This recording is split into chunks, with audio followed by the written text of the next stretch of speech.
Hi, how are you? Sorry, I'm a little bit late, but I decided I was going to commit myself to never getting on camera looking a mess. So I pulled myself together on this beautiful Juneteenth weekend. Let me see who is here in the chat. Tony Man says, I'm here for the news. JJ says, me too. Tony says, I believe she's on her way to bless us with her presence. Thank you. In the immortal words of that crazy ass Kanye West, you should be honored by my lateness. But just a note to the people who are outside of the U.S. and may not know what Juneteenth is. It is also known as Day of Freedom or Freedom Day. It's also known as Emancipation Day. It's celebrated to commemorate the end of slavery in the United States. Now, the reason why it's celebrated on this date is because the actual Emancipation Proclamation happened in 1863. However, unfortunately, the people of Galveston, Texas were not told this until 1865, 2 years after the actual Emancipation Proclamation. So we celebrate the June 19th, 1865 date as the date of emancipation. And I haven't seen this written anywhere, but it's my inclination that the term Juneteenth is called teenth because so many people were notified at different times. I don't think they had an actual firm date when everyone knew at the same time. So that's why I think they went by teenth, because it could have been the 17th, 18th, the 19th where this news traveled. And specifically, the U.S. government had to send troops down to Texas to notify the people that the Emancipation Proclamation had occurred 2 years prior. So that's why we celebrate Freedom Day. And this is also why we are a little bit ambivalent about the 4th of July, because we were not free when the 4th of July was established as a holiday. So Freedom Day is what we celebrate. So that's that on that. I will get right into the news. I was going to do a little bit more on Juneteenth, but because I'm a little bit late, I'm not going to start there. But there's something I do want to show you guys that I put together that's kind of fun. It's kind of in honor of Juneteenth. Let me show you my Letterboxd.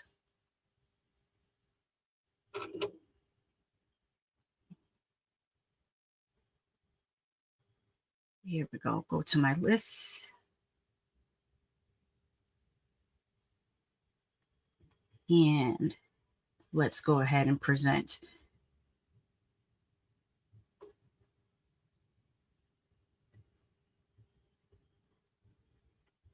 Now, I understand that a lot of people do not know that there are a lot of Black slasher movies, in addition to just Candyman. Now, like, everyone knows Candyman, which of course, Candyman is an icon, so you should know Candyman. Oh, I forgot to ask you guys, what are you all drinking? I'm drinking coffee again. I didn't feel like making a matcha today. Usually I do. Shout out to having a home coffee maker, because like I said, Starbucks is not getting another dime of my money. They overcharge. And, they had that whole debacle with not letting people use the bathroom. And they're not even the best coffee. Honestly, Starbucks coffee is overrated. And there's so many better coffee shops to go to, especially independent coffee shops. Around Orlando, there's some really cool independent coffee shops. There's one on, is it Fairbanks or Loma? I can't recall the name of it, but it has a really cool, funky interior with these little couches, and they usually have like open mic nights where people might come and they might be playing some folk music or jazz or indie music, or sometimes they'll even show films in there. Austin, I think it's called Austin Coffee. Yeah, I think it's called Austin Coffee. There's another coffee shop in Orlando that's like a video store, like an old school VHS video store. It's really cool. Like, definitely visit your local coffee shops. You're going to get better coffee and for a cheaper price. Bump all that Starbucks stuff. Okay. Tony Man says, nice top. I love it. It's actually a dress. I'll pan the camera down so you can see it a little bit. And by the way, it's on my oh, I'm hitting the mic.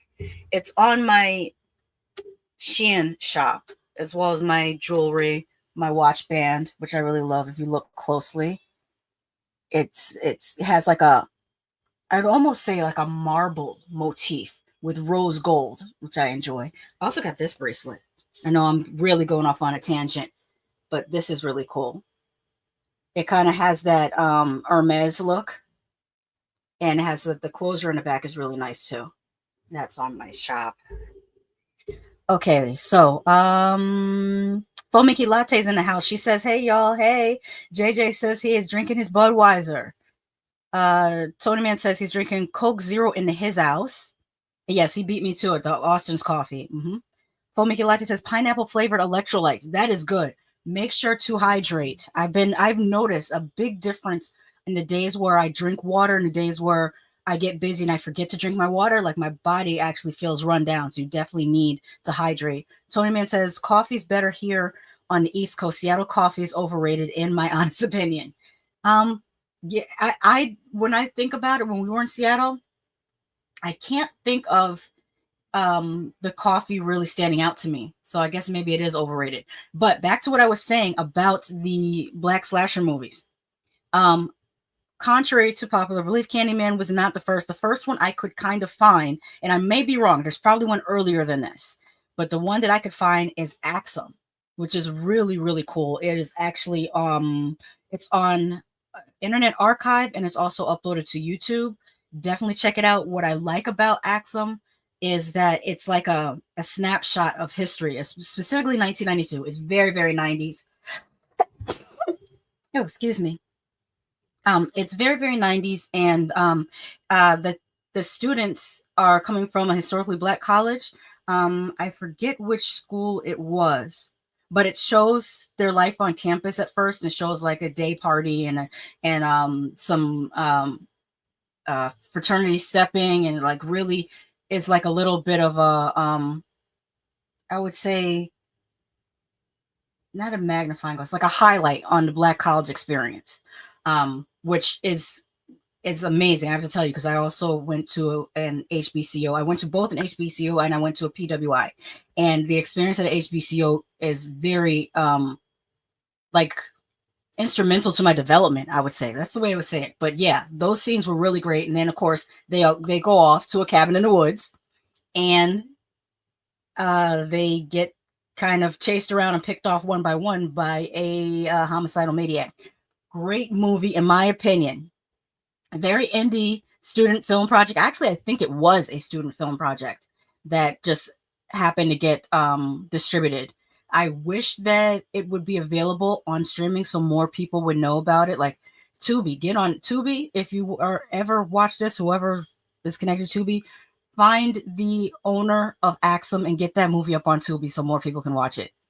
Of course, I have the Candyman trilogy. Killjoy is something. It's a killer clown movie that is produced by Full Moon. I think it's Full Moon Video as opposed to Full Moon Entertainment. Same company, just different branches of the company.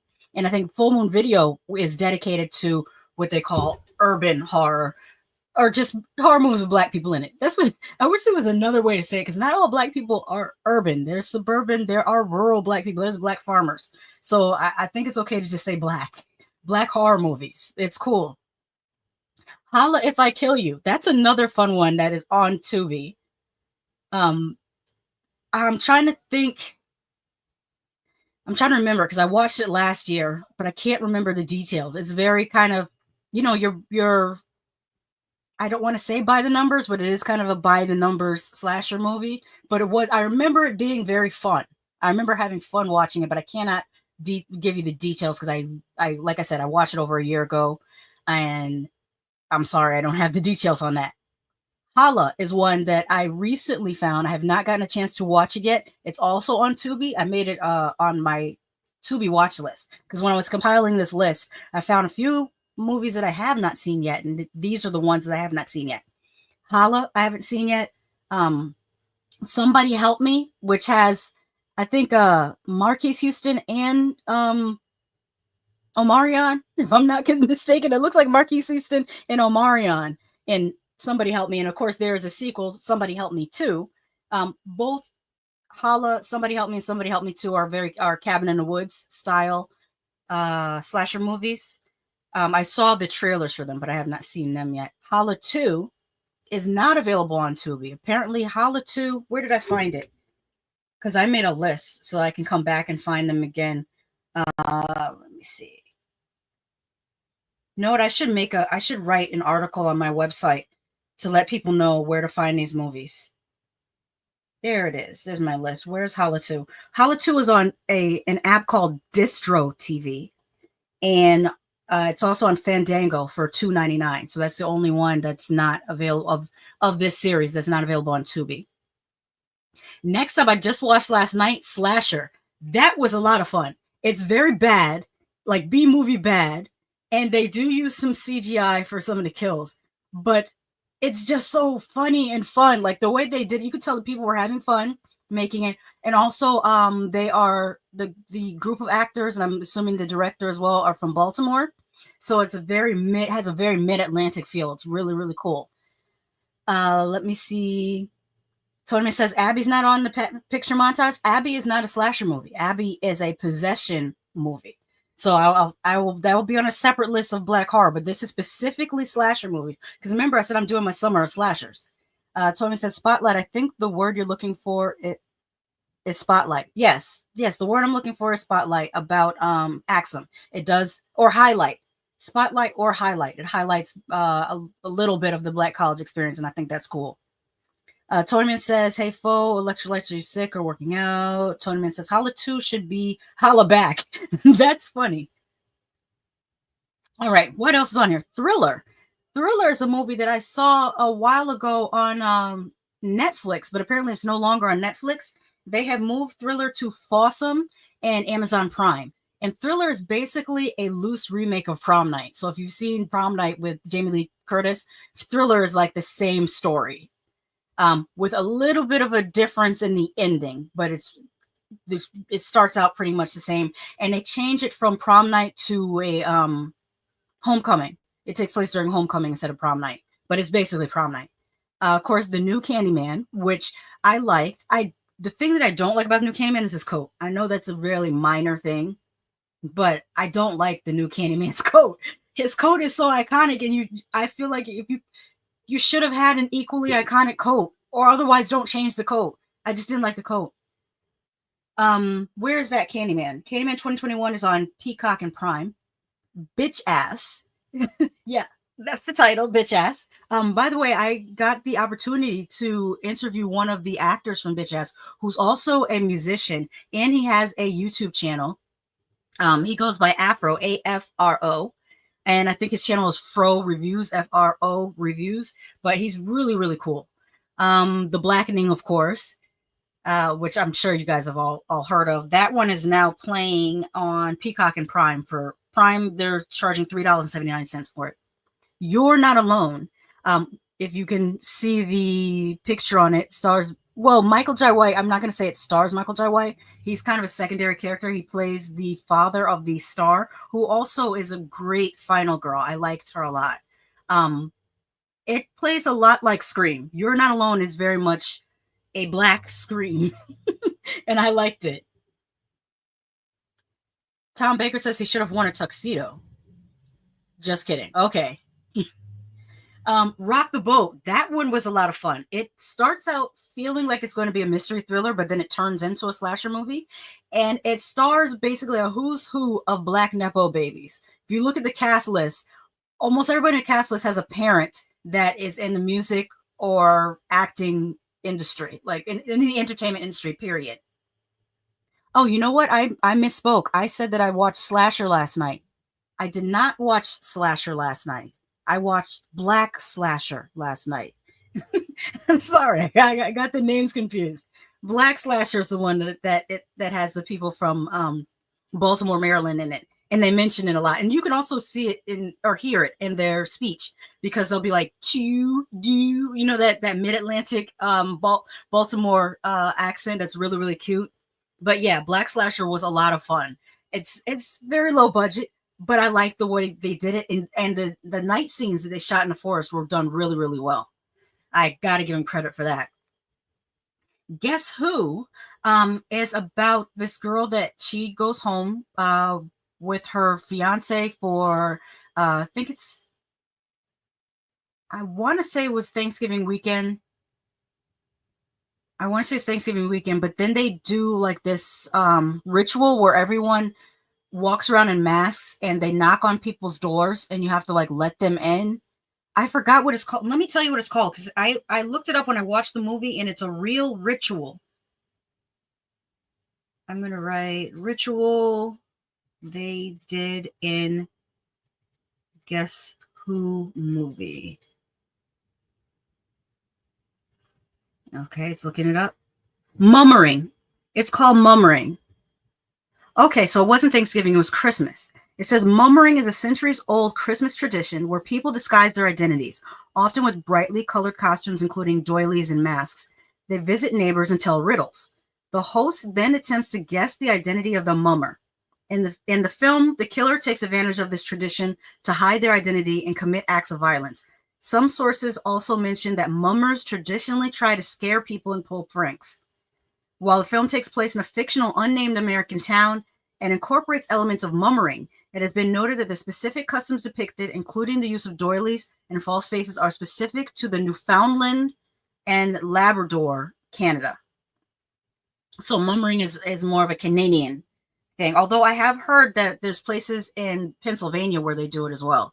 But I had not heard of that until I watched this movie.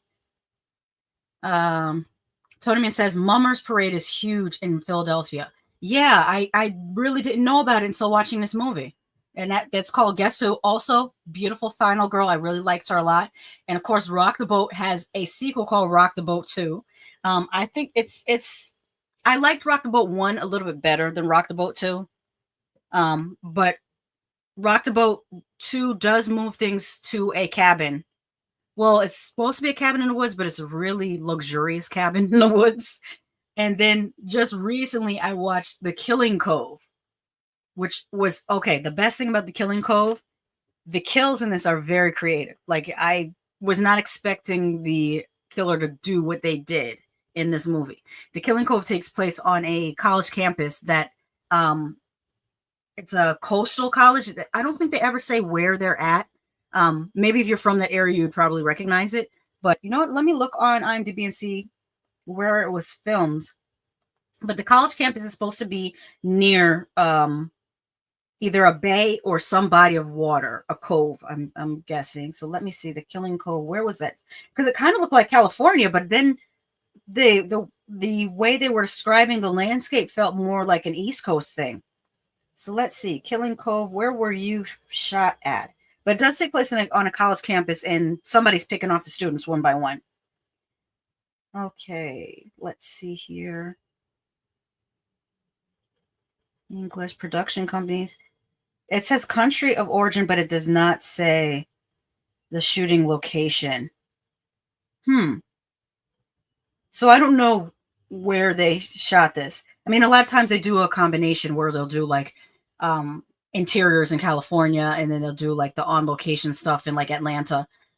But yeah, maybe that's why it was so hard for me to tell where the heck they were supposed to be at. But anyways, the kills in this, no two people were killed exactly the same. I'll tell you that much. But if you want to check this out and you want further details, you can find me on Letterboxd. It's Lady Shasha on Letterboxd as well. And there's the list for Black slasher movies. I will add to the list as I find more Black slasher movies, but I thought that would be a fun way to start the day, especially the weekend. This being Juneteenth weekend, watch some Black horror. Tom Baker says some people have a lot of time on their hands. No, well, I wouldn't say that. I would just say certain traditions are born out of something else. So I'm sure the mummers tradition comes from something else.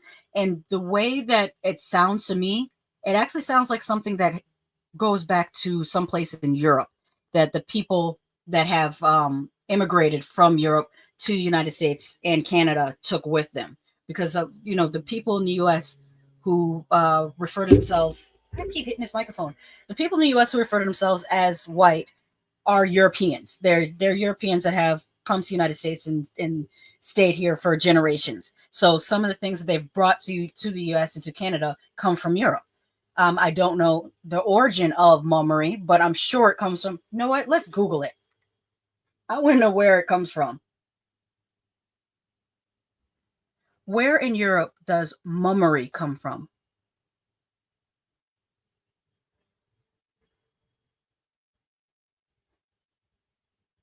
Not memory, mummery. Let me spell it. Am I spelling it right? Mummery?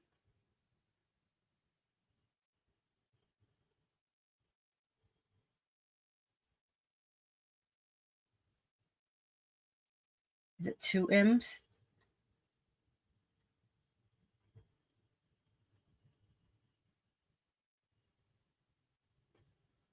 Okay. It says here key European regions where mummery traditions developed and spread include the British Isles. England, Ireland, Scotland have strong mumming traditions with unique variations like the mummers' plays focused on narratives and characters, and the Scottish guisards who perform dramas and sword dances. France.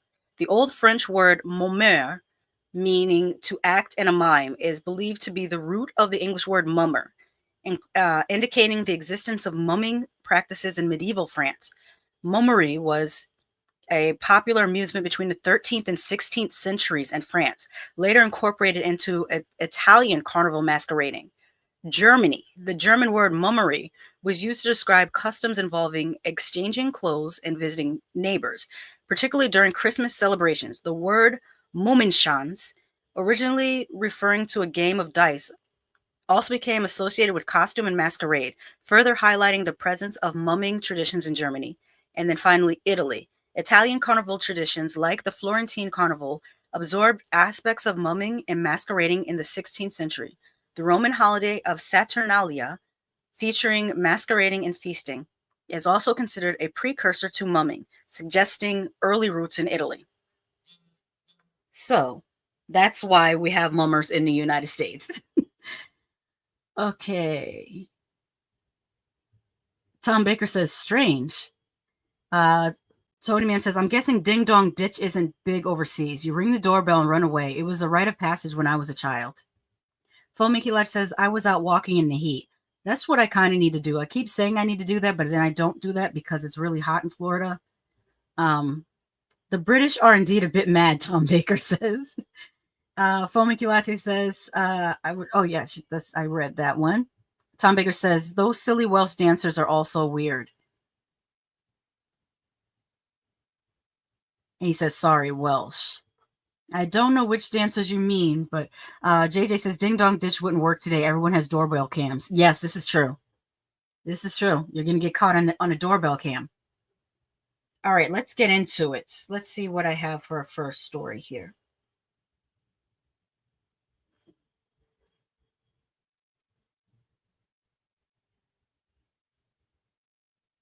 All right. Seems like they're giving Mike Flanagan everything to do.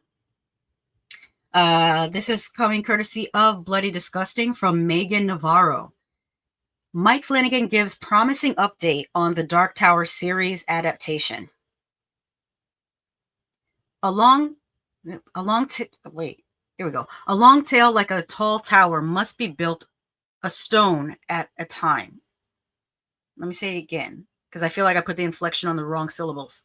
A long tail, like a tall tower, must be built a stone at a time. Like Stephen King's beloved The Dark Tower novel series, the road to its series adaptation is long and winding. Luckily, its showrunner recently provided comic book with a hopeful update.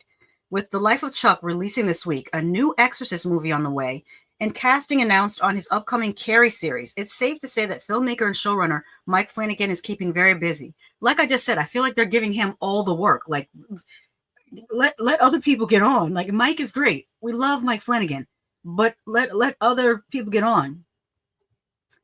Tom Baker is referring to the Morris dancers. I'll have to look them up, and also that they act like children. So I'll have to see because I'm not familiar with them. Tony says, yep, Big Brother is always watching now. And he says, I never liked the Dark Tower books. I have not read the Dark Tower books, so I can't speak on those. Tom Big says they dance and pretend they're little children. There must be like a historical reference. I always look for the historical reference in things because it's been my experience that people don't just do things. There's always a reason behind why they do certain things. Or it could just be my Virgo mind, because Virgos, we are analytical people. So we look for the facts about things. We just always look for that. We look for the facts. And we like lists and spreadsheets. Yeah. And organization. Okay. Where does the Dark Tower initially announce over 2 years ago fit into the slate? Interesting way of putting that, but I'll say it again. Where does the Dark Tower, initially announced over 2 years ago, fit into this slate? It's not that I've put it down. It's just that the thing is so big. It's like building an oil tanker, Flanagan told comicbook.com in a chat. We've been moving it forward this whole time. It's just that that's how big it is. It's constantly in the works. And you better believe, as often as you guys may want to ask it, Stephen King is asking me about it more. And I'm not going to let him down. The Dark Tower is indeed a sprawling novel series. King began writing the first novel in the epic Dark Tower saga, The Gunslinger, in 1970, which was then published in 1982.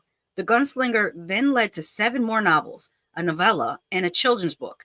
It follows Roland Deschain, Midworld's last gunslinger, as he travels across Midworld's post-apocalyptic landscape in search of the Dark Tower. The filmmaker revealed in 2022 that his Intrepid Pictures acquired the rights to The Dark Tower, which has been in development since. The filmmaker views it as a series that's going at least 5 seasons, with the potential to spawn feature films. While it's a small update, it's a promising one. Flanagan understands the epic, complex scale of what many consider to be King's magnum opus and is taking it one step at a time. Stay tuned. What do you guys think about The Dark Tower becoming a series? Like I said, I have not read that book. I'm not into a whole lot of, well, not anymore, into a whole lot of dystopian works, especially since I feel like we're kind of living in a dystopian present. So I like more the escapism of slasher movies right now. But in the past, I have liked dystopian things such as the Mad Max series. I grew up on those, in Road Warrior, Dune.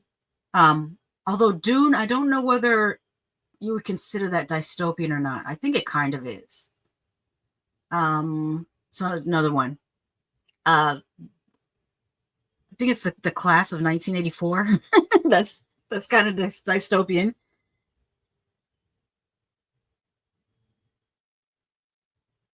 Tom Baker says, back then you saw The Dark Tower in a cinema. Awful. Was there a Dark Tower movie? I haven't seen it. The Stephen King movie. Yeah, I have not seen the Dark Tower movie. So I absolutely can't speak on that. But let's move right along to our next story. Tony Man says, not high on my list of shows to watch. Then again, I enjoyed Fall of the House of Usher and enjoyed the new Dune movie. JJ says Mad Max was great. Yes, it was, especially Beyond the Thunderdome.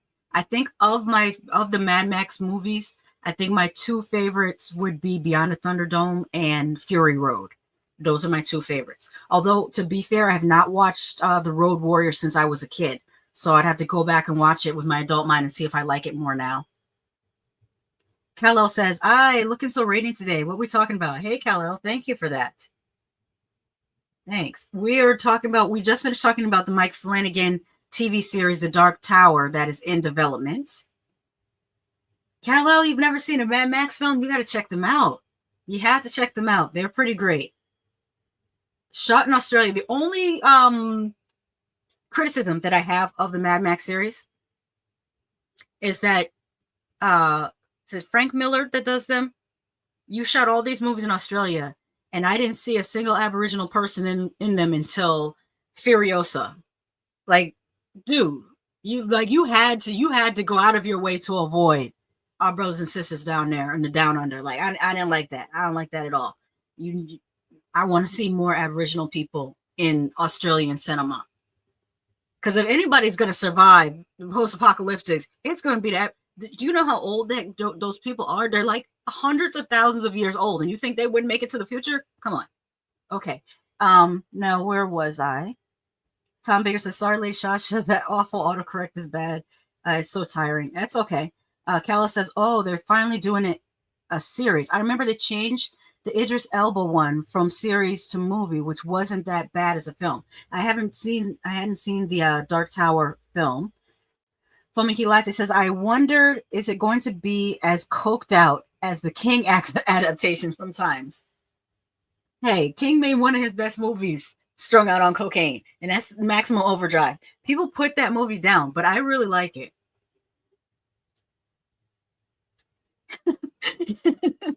Honey, this ATM called me an asshole. That was I don't know. It's a lot of fun. Kello says, "As a series, could have been real good though." I would think so because as I just read, it's several books, and I don't like if you're taking several books or even a book that's over 250 pages and making it a movie. It's just too much to make it a movie. That's sort of my problem with well, not my only problem. I did a whole video telling you guys my problem about the new It series and how racist it is, or the new It 2 movies and how what they did to Mike Hanlon. Fuck you. I have a whole video about that. I'm not going to derail the conversation on that. But the point is, it would have worked better as a series, which is kind of how we got Stranger Things. The Duffer Brothers wanted to do Stephen King's It, but they couldn't get the rights. So they created Stranger Things, which is like their own version of Stephen King's It. And I think it came out pretty well. But yeah, the dude that did that It movie, like I'm not saying that there's not good things about it. The scares in it are good. Some of them feel very Nightmare on Elm Street, and I liked that part of it. But when you flesh out all the characters and then you reduce the black character the way that you did, and you change his backstory and you make his parents crackheads that burned up in a fire. No, that ain't nothing but racism. Because number one, if you read the book, Mike is the center of the group. He holds everything together, and the book is largely told from his point of view as the librarian, as the person who came from a farm. His parents had an agricultural farm. They were very loving and protective of him. And you change these characters to two crackheads that burn up in an apartment? Fuck you. Okay, I'm sorry. Let me get off my high horse about that shit. Because like you had a really great movie, but you just couldn't sleep at night unless you fucked over the black character, and I'm not with that. Kello says, "Oh, let me check that video. Remember, it was supposed to be a series, and the studio forced it to be a movie." Yes. Oh, I skipped over one. JJ says AC/DC. Oh yeah, yes. You know what? I wonder if they make that truck as a toy or a figurine or a collectible. The truck with that like Joker face on the front. That would be cool to have as a collectible. Okay, so let's move on. Sorry, I was feeling on one about that Stephen King It. I just don't. Oof. Like I said, I have a whole rant video about that. You can look for where I reviewed the original It miniseries from the 90s, and then I reviewed the newer It. Goblin truck, thank you. JJ said Green Goblin truck, yes. Tony Man said, and not the Vanilla Ice soundtrack and movie. I don't know what that's about. Okay, let me get into this Fangoria article written by Amber T. The clown creeps closer in the new Hell House LLC lineage teaser. Oh, let me reshare the screen because the teaser will be on here and you won't be able to hear the audio. So let me do this. So you guys will be able to hear the audio. Might get there. All right, the fifth and final entry into the cult series hits theaters this August.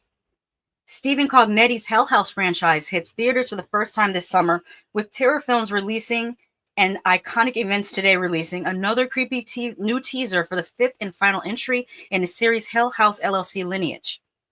Returning for Hell House LLC lineage are characters from other installments in the franchise, including the Carmichael siblings from Hell House LLC Origins, the Carmichael Manor, as well as Elizabeth Vermilia as Vanessa Shepard, the resurrected documentarian from Hell House LLC Lake of Fire. The film's logline is as follows. Haunted by visions and recurring nightmares, years after a near-death experience, Vanessa Shepard finds herself living in the town of Abaddon, unable to break free from its unexplainable hold on her. When people around her suddenly and inexplicably begin to die, she soon uncovers her terrifying connection to the Abaddon Hotel, the Carmichael Manor, and the mysterious murders that have been occurring for decades, long before Hell House LLC. Unlike previous entries in the Hell House series, Lineage strays from the found footage format for a more traditional narrative. Medium in the vein of 825 Forest Road, which, by the way, is a pretty good film. 825 Forest Road is on Shudder. It's his first non-found footage film. I like the story. It probably would have worked better as part of an anthology, because I think it would have worked better being like 30 minutes long. But the story itself was pretty cool. I liked it. Cognetti's first, it does say that. Cognetti's first film outside of the Hell House series, currently streaming on Shudder, with the director explaining the choice to do so as follows. This is by far the biggest Hell House of the series, so experiencing it in a theater is definitely the best way to consume the final chapter. For the story, scope, and scares I wanted to write in Lineage, found footage was going to be too restrictive to make the film that I wanted to make. I set out to make a Hell House movie like you've never seen, and I promise you won't be disappointed in the change of format. So this new Hell House LLC will not be found footage.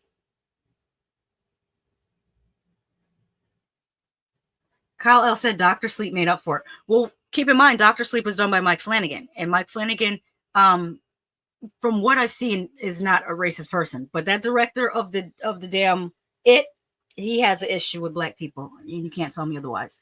Tom Baker, or I should say writer-director, because there was a script written, I forget the original writer's name for the screenplay. And then the director went in and made some changes to the screenplay that did that bogus stuff to Mike Hanlon's character. So, like I said, it's fuck him all day, every day. Tony Man says, Lady Shasha, you passed my quote about Maximum Overdrive. It'll make more context. Let me go back up. Okay. Tony Man says, Maximum Overdrive also had the best movie soundtrack before New Jack City and Juice. Okay. Yes.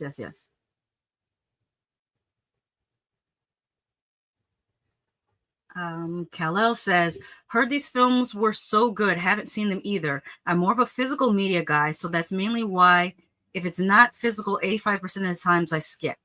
Well, if you want to preview movies before you decide whether you want to buy them, I'm not sure where you are, Kal-El, but if you're in the States or the UK, there's an app called Tubi. It's free. It does have commercials, but not a lot. It's not as bad as like how Crackle was.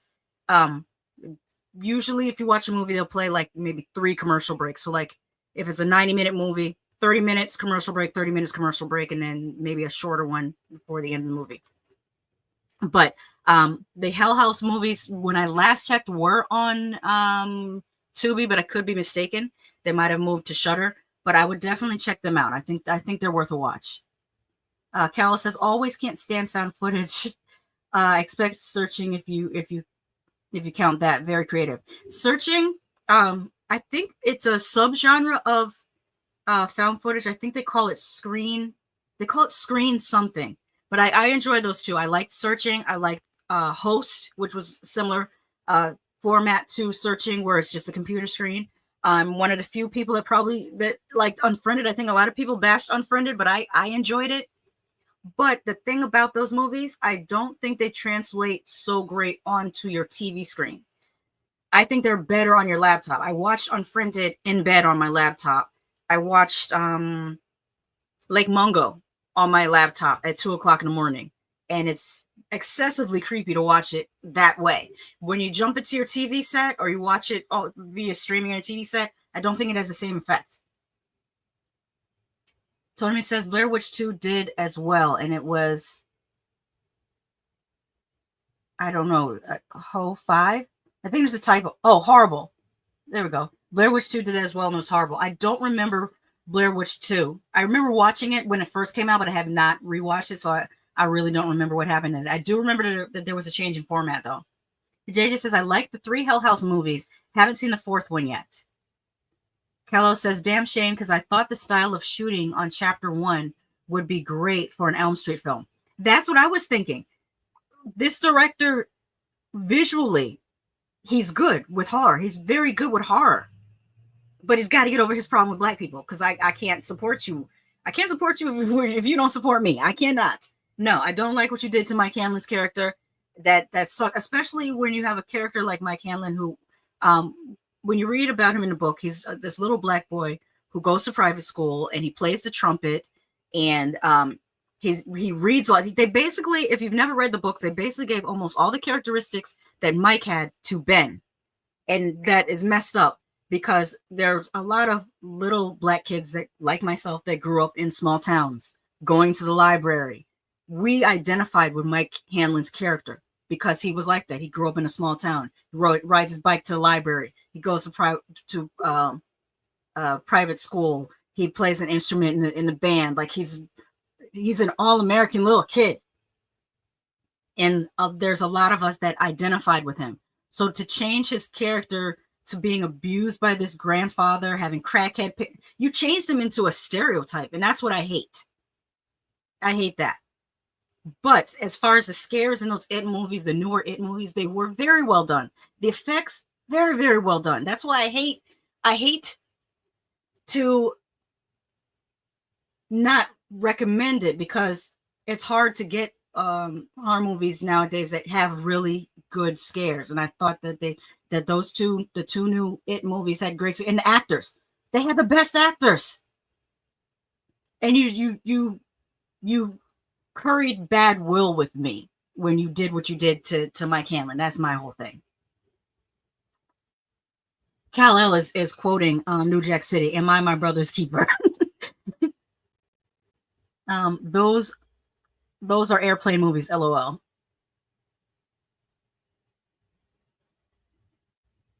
Ho 5 is about to be some new slang. Yes, even in the original movie, Tamara's dad told the story and kind of was the centerpiece that bring them all together. Mm-hmm.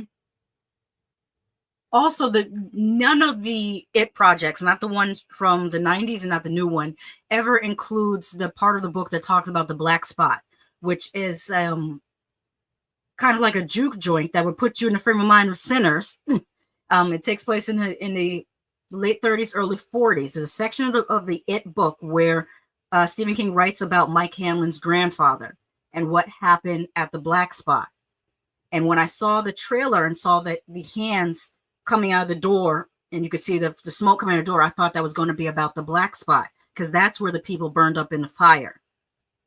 But for them to take that story, which is very much rooted in American history, and change it to 2 crackheads, I'm never going to get over this. I'm telling you this right now. I'm never going to get over this. All right, moving on. Let's get back to this Hell House LLC, because I'm trying to have a good weekend. I'm not. See, I'm not getting my pressure up over this. Damn, I guess you're gonna make me read this book, huh? It's a decent book. It's a very decent book. There's one part that's a little out there, but you know, Stephen King was on he's doing cocaine. Like, he's doing cocaine. But for all intents and purposes, I have 2 copies of it back here. Let me see this. You see how cracked this book is? You think I haven't read and reread this book? And the first time I read it, I was the same age as the characters when they were young. They were about 11, 12 years old. That's when I first read this book. Then I reread this book when I was around 35 or 40-ish. and I was the age their characters were the second half of the book. Well, the book actually jumps back and forth in time. It's not linear. The story is not told in a linear way. It jumps back and forth, and it also is done by several different perspectives. There's a lot of chapters that are written from Mike's perspective. There's chapters that are written from Ben's perspective. They're the first. It starts out from one of the two gentlemen at the it's like some type of carnival type thing that they're going to. It's a gay couple. Which, by the way, when was this book written? What year? Because that was pretty forward to actually start the book with a gay couple in it. They're only in it for like the first chapter, but and you see it in the new the new It movies, chapter 1 and chapter 2. You see the one partner in the gay couple being killed by Pennywise. That's how kind of how the book starts out. But for him to include them, let me look at the publishing date of this. God, look at this. You could tell this book is old because the pages have yellowed. Signet, where's the copyright date? Publisher's note.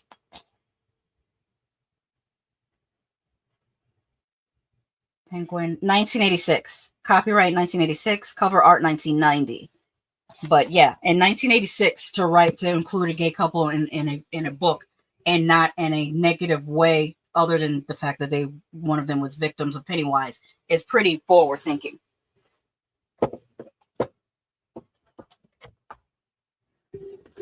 Okay. Oh, and also in The Shining, homeboy, Scatman Carruthers, he lives. He saves the day. He saves Wendy and I forget the little boy's name. He saves them and he brings them down the hill in the snow on a caterpillar. In the movie, they kill him. However, Kubrick has said that he didn't want to kill him. The producers wanted more blood. So, of course, it being the early 80s and him being a black character, that's who's going to get killed off. But yeah, he survives. People think that Stephen King doesn't write black characters well, but it's not in his writing, it's in the adaptations from what I see. But to be fair, I've not read all of his books. There could be some books that I haven't read where he flubbed the shit. But from what I'm seeing, the characters are written a certain way in the book, and then Hollywood decides, no, we need to stereotype this. Kellel says changed it to Pookie LOL. And also that book thick as fuck. Sheesh, that's homework. Any bigger it's course. Yeah, and I read that big ass. I remember I was so proud of myself because the book is over 1,000 pages. And I was so proud of myself to read a 1,000-page book at 11. Calla says, Audible, where are you at? Oh, I'm sure it's on Audible. Calla says, yeah, they called him that word and killed him. Mm-hmm. Okay, so let's get to this teaser. Was there any more information? No, just a teaser. Let's check it out. It should be fairly short. The Hell House LLC teaser. This will probably be extra scary if you're afraid of clowns.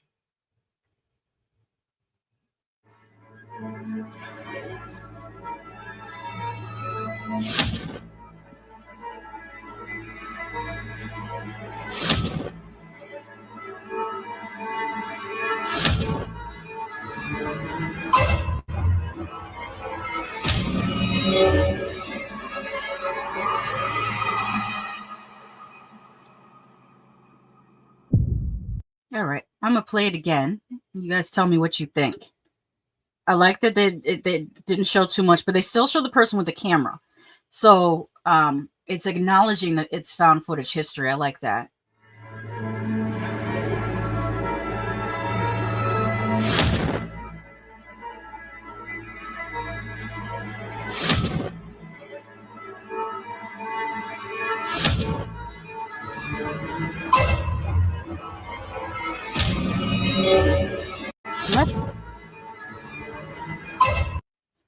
Okay, so we've got a bunch of people in a room here. Somebody's arm is in a sling. Something about this feels like it's a funeral. I don't know, the way they're dressed. Maybe it's a funeral. Okay. Okay.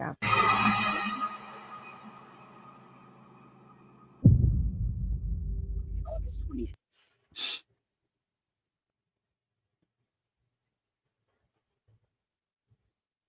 Danny, his name is Danny. That's right. Play with us, Danny, forever and ever. Yeah. I don't know why my mind was like not remembering his name. Kal-El says dirty work. And also, I think there's only one movie Steven actually directed. Yeah, I think it's just Maximum Overdrive. That's the only one he directed. And part of that is because he was so upset with The Shining. Like, he had beef with Kubrick for years about The Shining. Even though I think some of the imagery in the movie is amazing, apparently it strayed way, way far from the book, and that's what Stephen King had an issue with. Full disclosure, I have not finished The Shining. I have the book. God, I keep hitting this microphone. I have the book behind me. I started reading it. I'm halfway through it, and I just didn't finish it. So I have to see. The only thing I know is that Scatman Crothers survives at the end of the Shining. And also, I have not read Doctor Sleep, but I heard it's very good. The copy of The Shining that I have, at the end of it, I believe it has the first chapter of Doctor Sleep on it. So I do need to finish that. I am working on Christine, though, because my sister's best friend, that's her favorite Stephen King book, is Christine, and she highly recommended Christine. So I'm reading that one. I think one of my favorites, aside from it, would be Carrie. I think it's still amazing to me that this grown-ass man was able to capture how a teenage girl would feel. Like I that's like amazing. And I feel like maybe his wife had to have helped him write that. Like, there's no way you wrote that by yourself. Your wife had to help you.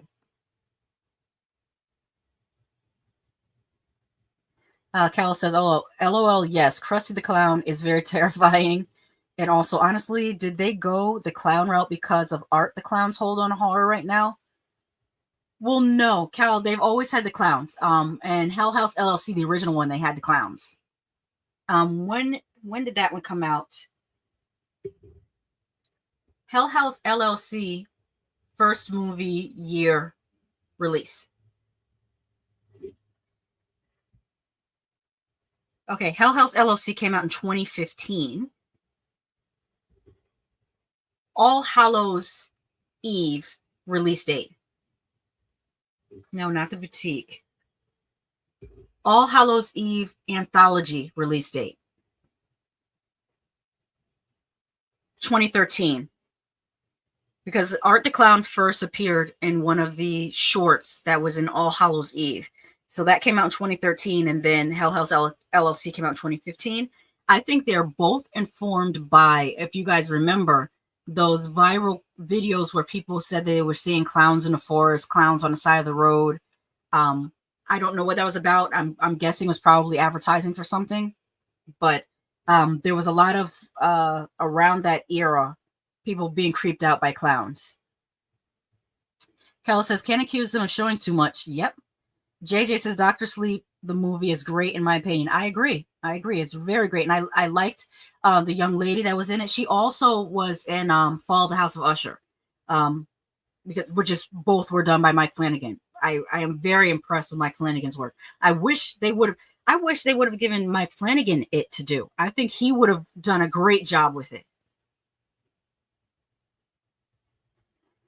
Kel says, yeah, Shining is really good, but hot take, Dr. Sleep is better. Rose and the little girl killed that movie. Yes, Rose the Hat, very much so. Tony says, almost done with Christine, about to download The Shining. What's Dr. Sleep about? Dr. Sleep is the sequel to The Shining. And it's about Danny's continuing story as he gets older and into an adult man. Carrie's mom was scarier than Carrie. Yes, a lot of people feel this way. She was quite scary. I give 2 Hell LOC because All Hallows Eve was popping until Art solo film. Did Usher show up in the movie? Usher barely showed up in what was that movie? Was it Disturbing Behavior? Where they had Usher on the poster and he was in the movie for like 30 seconds. I want to say it was Disturbing Behavior, but it could have been a different movie. No, it wasn't Disturbing Behavior. It was it was a similar movie to Disturbing Behavior. It came out around the same time. Tony Man probably knows this one, or someone else in the chat probably knows this one.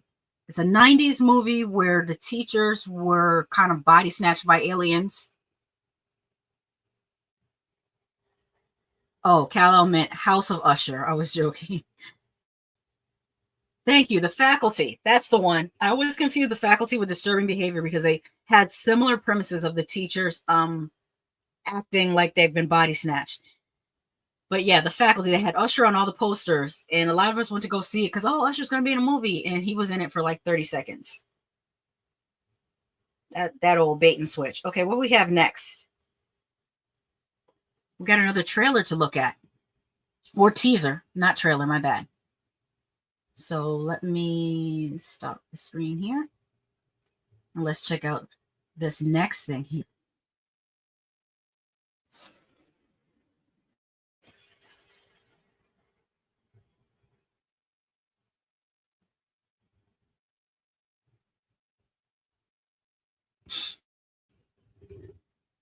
Okay. Are you guys aware that there is another Dracula movie coming out, apparently? I didn't know until this week. But I think the full title is Dracula, A Love Story. No, A Love Tale. Dracula, A Love Tale. It comes out July 30th. This is a trailer. This is not a teaser because this is 2 minutes and 26 seconds. I thought it was a teaser. Yeah, first movie trailer for Dracula. It's been up for 2 weeks. Tony Man says, never saw The Faculty. No PG-13 horror for me. It wasn't bad. The Faculty wasn't bad, especially when you find out why the teachers are acting the way they're acting. And it does borrow a little bit from The Thing, but that's not bad. Hey, Our Life in Horror is in the house. They say, hey, Lady Shasha, hey, everyone. How are you guys doing? Cal says, Faculty's excellent one. The best. Please watch it, Tony. Robert Rodriguez did very well. Yes, that's right. That is Robert Rodriguez. By the way, Our Life in Horror has a channel on here where they review and react to movies. You guys should check them out. They said, doing well. The Faculty is awesome.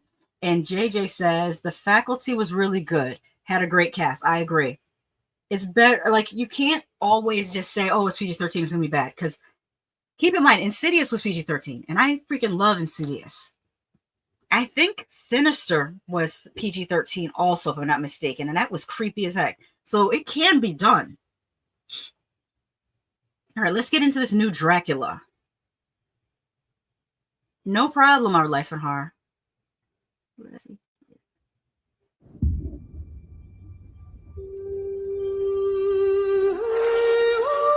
Dark. I don't know if you guys can see anything.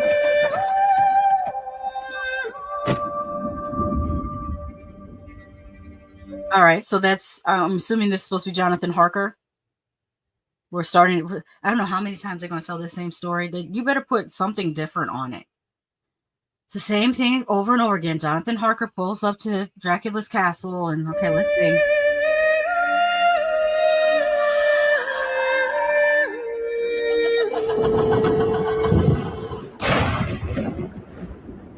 Tell me your story. My story. So we're doing Bram Stoker's Dracula again. I don't like the desaturated colors. I don't think it's necessary. For 100 years Okay. gone, I asked the priest that goes. All right, nice costume design work. I like the headdress and the beading. I like when they take the time. Spend my wife.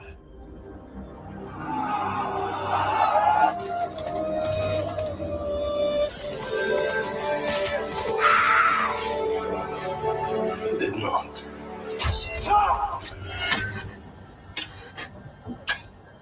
Tell your God, my life no longer belongs to him. Since then, I've lived on, waiting for her return.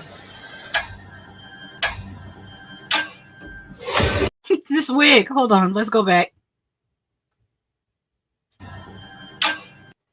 This wig. Look at this right here.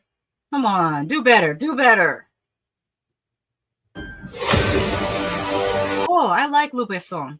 I think Luc Besson did The Fifth Element. Didn't you do The Fifth Element?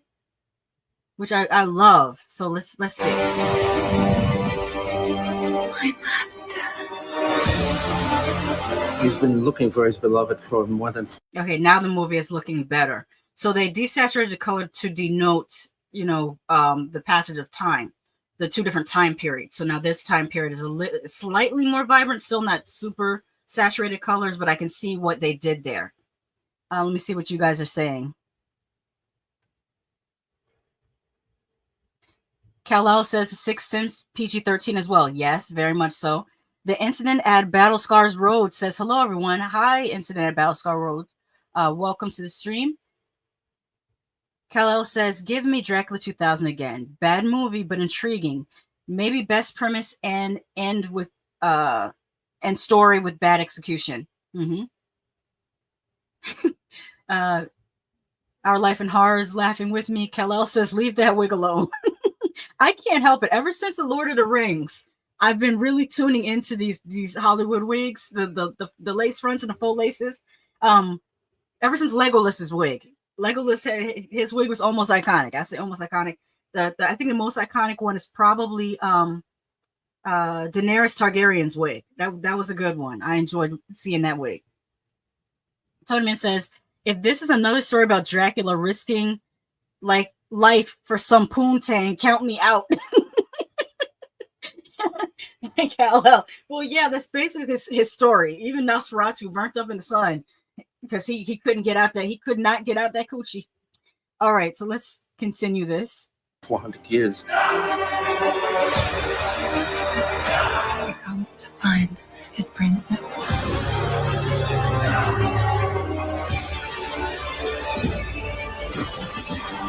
This man is the devil. Nina's in danger.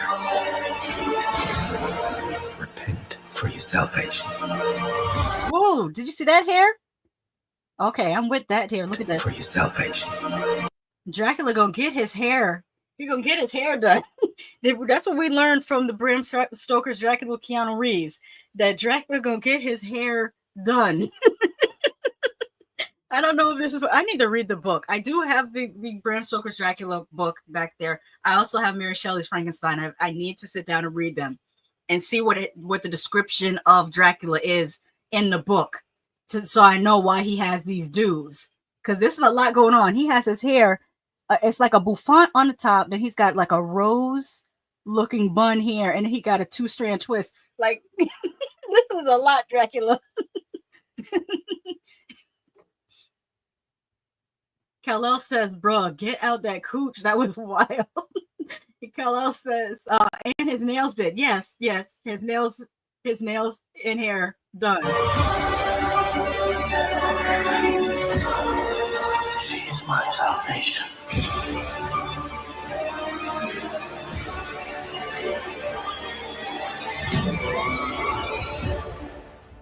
You are her damnation. So we're seeing 3 different time periods. We're seeing, I forget the first time period, what that would be called. The second one, I think, is Elizabethan, and the third one would be either Regency era or Victorian era. I get those two mixed up, the Victorian and Regency era. But no, I don't. Yeah, Victorian, not Elizabethan. Elizabethan is with the big wigs, I think. The big white powdered wigs. Victorian era and Regency era is what I get mixed up. I actually think it's the Victorian era, not the Regency era, because of the top hat. Yeah, that's Victorian era. So we're seeing 3 different eras. I forget what you would call that first era of Dracula. But yeah, this is kind of cool. A lot of money. It's a lot of money put in this. So 30th Juliet is July. I think it's July. So the 30th of July, this comes out. Kal-El says, straight to DVD movie, not saying bad, but that's the vibe. Our Life in Horror says, did you watch The Ugly Stepsister? Yes, I did. Very, very good movie. I saw it. I was fortunate enough to see it in a theater. I wish more people would go and see it. I really, really liked what they did with that. Like, there were parts that were hard for me to watch. And I love body horror, but The part with, I'll just call it the worm part, that really, really was upsetting to me. Not truly upsetting. I'm being facetious. I did like how they put some of the original story of Cinderella in there. A lot of people don't know that in Cinderella, one of the stepsisters really does chop her toes off. Like, that's from the original story. A lot of the fairy tales we get in the US have been sanitized. But yeah, the ugly stepsister I really enjoyed. And the costume design was really well done in it. The way the actress, how she looked transformed was great. Like, she starts the movie looking one way, then midpoint she has a glow up, and then the end of the movie, she kind of reminded me of the old lady in the forest that gives Snow White the apple. That's what she looked like by the end of the movie. I think it would be a great double feature with the Substance. It puts you in that frame of mind. I liked it a lot. And the male nudity, I can get with that. Tonyman says, I say pass. If he's not like the Voyage of the Demeter one. Well, they never show him transform. So it's possible that, because Dracula has several forms, and they're just showing him more in his human form in this trailer. We don't know what he's going to look like transform. It would be great if he does look like the Dracula in the Voyage of the Demeter, who was played by Javier Botet, if I'm not mistaken. Javier is he is the go-to guy. He played Mama. He played La Niña Mediero in Rec. He played the ghost from Crimson Peak. Like, dude, he played so many. I think he played the oh gosh, what's the name of that character from The Conjuring 2? The Crooked Man. He played the Crooked Man in The Conjuring 2. He's played so many things. He was also in Scary Stories to Tell in the Dark. He's one of those dudes. Cal says Demeter needs a sequel ASAP. Shame it didn't do well. Yeah, because Demeter is only the first chapter of the Bram Stoker's Dracula book. Our Life in Horror says, I was cringing. Yes, the body horror was fantastic. LOL. Cal L says, damn. Oh, you know what? That just made me think of another scene, Our Life in Horror, that made me cringe. The eyelashes. Oh, I had blacked that out. The eyelash scene.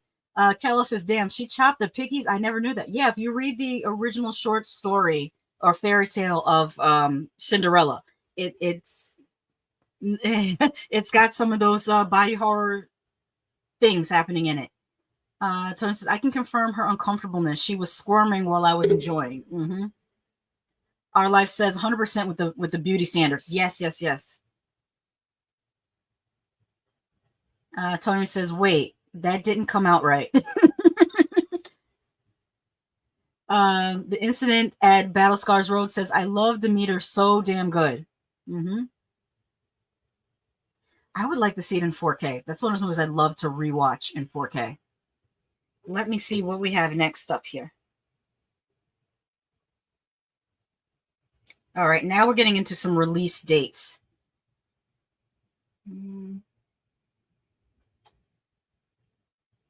Let me stop the screen and we will go into presents again.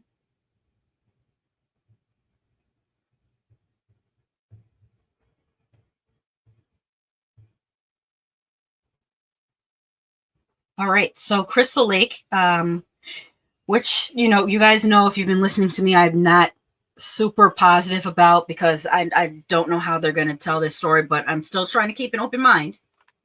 This is coming to us from TV Insider, written by Amanda Bell. Crystal Lake rounds out the cast for Friday the 13th prequel series.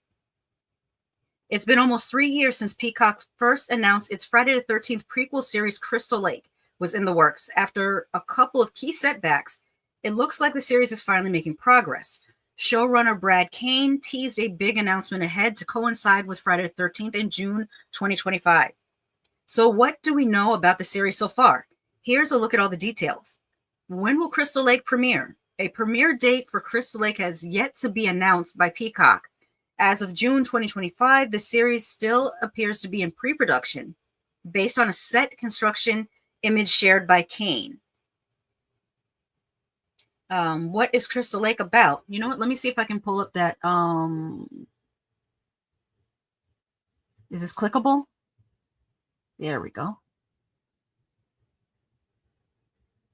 Go on Instagram. Oh, you got the set construction. You just started. You just started on this set. Okay. You just started on this set. This is posted by Brad Caleb Kane. All right. What is Crystal Lake about? Crystal Lake is a prequel to the iconic horror film Friday the 13th. However, specific plot details have been kept under wraps so far. All right, I'm going to toggle back to this and put up that image. Okay, who stars in Crystal Lake? Leading the series is Linda Cardellini as Pamela Voorhees, the mother of Jason Voorhees, who served as the primary antagonist of the first Friday the 13th film, played by Betsy Palmer, who's you can see pictured here, seeking retribution against the teen counselors whom she blamed for her son's drowning death. In this iteration, according to Deadline, she'll be a single mother who gave up her career as a singer to raise a special needs child, and things take a dark turn when he dies. The series will also feature William Catlett in a major role as Levon Brooks, but details about the character are not available at this time except a teaser from Kane that reads, "And he shall be Levon, and he shall be a good man." Also starring in the series will be Devin Kessler as Brianna Brooks, Cameron Scoggins as Dorf, and Gwendolyn Sundstrom as Grace.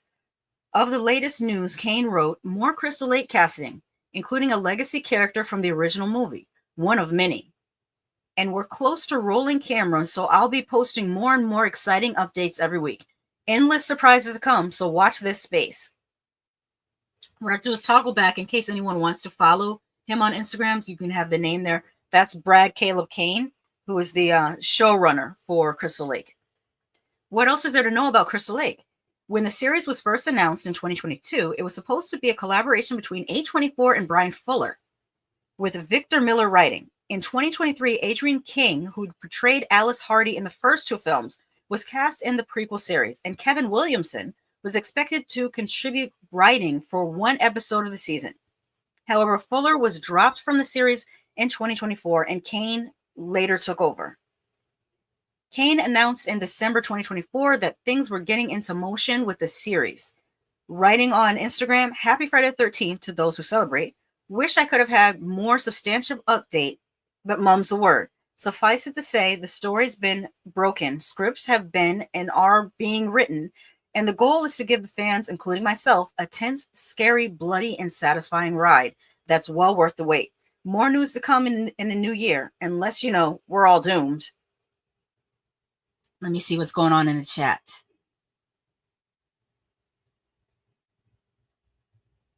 Kal-El says, "I think the Swimmer Boy prequel will be real good.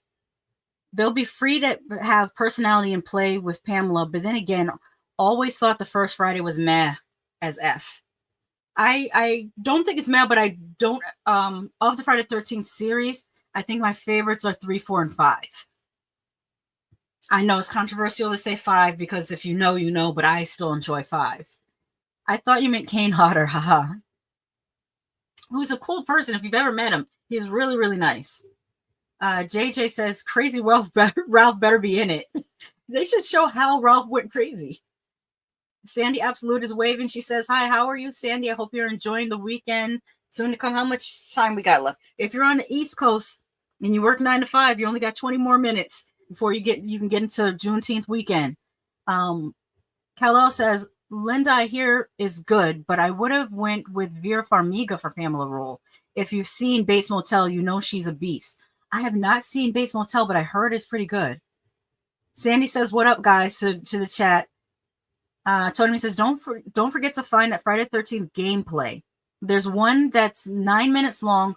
Look up Friday the 13th, the game. Kal-El says, "Ralph going to be Pamela's side piece, LOL." And everyone's saying hello to Sandy. Yes, yes, yes. Cal says, "Just bought that game, Tony, LOL." You know what? I will find it. You know what I'll do? After I finish this story, I'll find the gameplay because I've been promising and I keep forgetting. Thank you for reminding me, Tony Man. How can you watch the Friday the 13th series? Pluto TV currently has several of the vintage horror pictures from the franchise available on demand, including Friday the 13th, Friday the 13th Part 2, Friday the 13th Part 3, Friday the 13th The Final Chapter, Friday the 13th New Beginning, Friday the 13th Part 6 Jason Lives, Friday the 13th Part 7 The New Blood, and Friday the 13th Part 8 Jason Takes Manhattan. Meanwhile, the 2009 remake Friday the 13th is available on Hulu, and the rest of the sequels, including Jason Goes to Hell, The Final Friday, Jason X, and Freddy vs. Jason, are only available for rental for purchase through various on-demand services. Note, despite its name, the Friday the 13th TV series bears no relation to the film franchise. This I know. I feel like I saw a Friday the 13th on Tubi. Hold on, let me look it up. Because they didn't mention Tubi, but I think some of them are there. Explore. Let me put in Friday the 13th. Yeah, the first Friday the 13th is also available on Tubi. Yeah, there it is. It's available on Tubi. But Pluto TV is also a free app. So if you haven't checked out Pluto TV, it's similar to Tubi, except, well, no, I was going to say, except it has live TV, but Tubi now has live TV as well. Okay. Yes, I've never played the Friday the 13th game. Incident says, every time I see Linda, I see her performance in Grandma's Boy. Kellel says, you want controversial? My faves are 8, 9, 7, 6 in that order. That is, you know what? 8, Jason Takes Manhattan was my favorite when I was in 8th grade. That was my favorite Friday the 13th. I still like parts of it. Sandy says, a Friday the 13th series, you guys have probably already talked about this, but wasn't it a Friday the 13th series done before? I don't think Jason was in it, though. Yes, we talked about it last Thursday. Briefly, we talked about Friday the 13th, the TV series, which was about these two cousins who inherit their uncle's curiosity shop. And the curiosity shop is filled with cursed objects. Unfortunately, the uncle started selling the cursed objects, and the cousins have to go around trying to get those cursed objects back so that the world is safe from them. Doc Kaiju's in the house. They say, hi, fam. Hi, Doc. How are you doing? Hopefully it's your last day working and you get ready for the weekend. Kal says, Freddy's Nightmares was dope. Don't care what people say. Yes, it was. That was a fun show. And Kal says, are you calling me an 8th grader? No, I'm not. I was only talking about myself. I came to like to appreciate the other Friday the 13th more as I got older. That's just me. Doc Kaiju says, Jason Takes Manhattan was my favorite as a kid until I saw the ones with the psychic girl. Mm-hmm. Kella says, Doc, yes, Jason versus Carrie was fire. Yes. Okay, so what I'm going to do is take an ad break. And while I'm doing that, I'm going to look up that gameplay, that Jason gameplay for you guys, and hopefully reheat my coffee too. So let me see.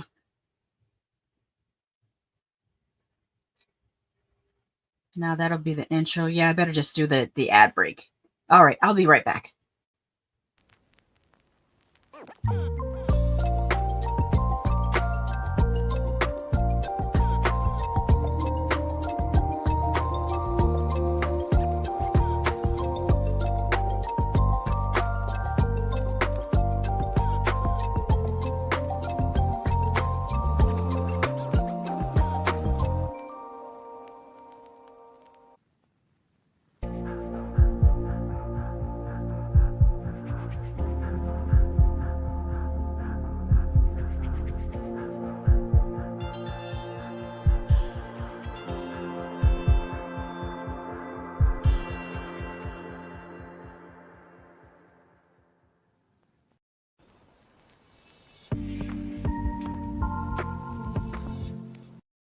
Now on with the show.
Okay, sorry about that. I'm still looking for the gameplay.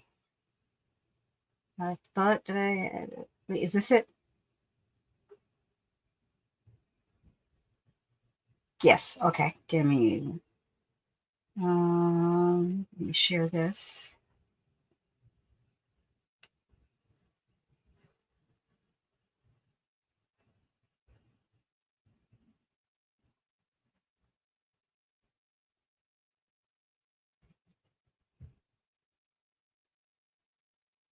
There, now I can bring it up here.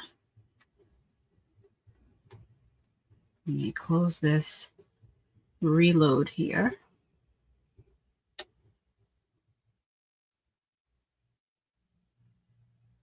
And no, it didn't show.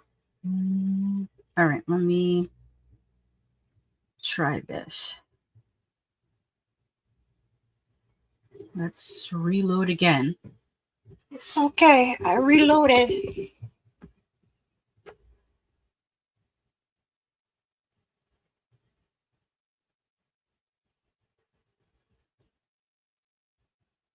I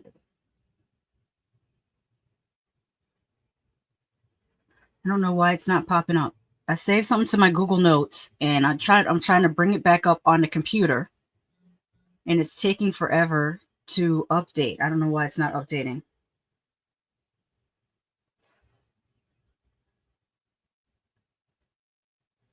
All right, so let me see if I can just type the title into YouTube.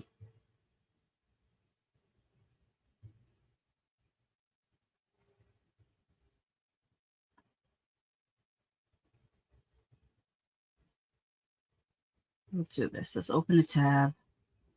Got to do everything old-fashioned way because you can't trust technology.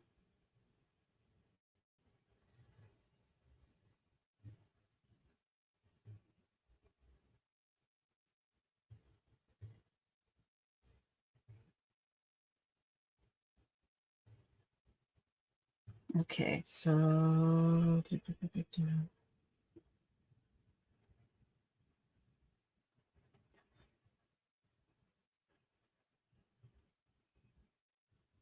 oh, you know what?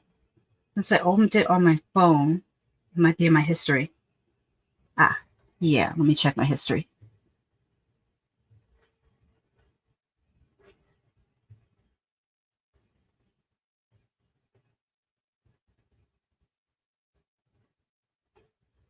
There it is. Thank you guys for bearing with me.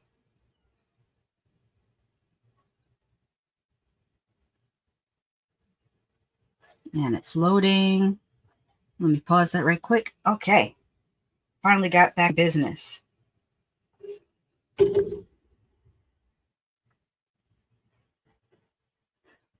right. Oh, the comments are going crazy. Let me present and I'll get caught up in the comments. Oh, what are I off?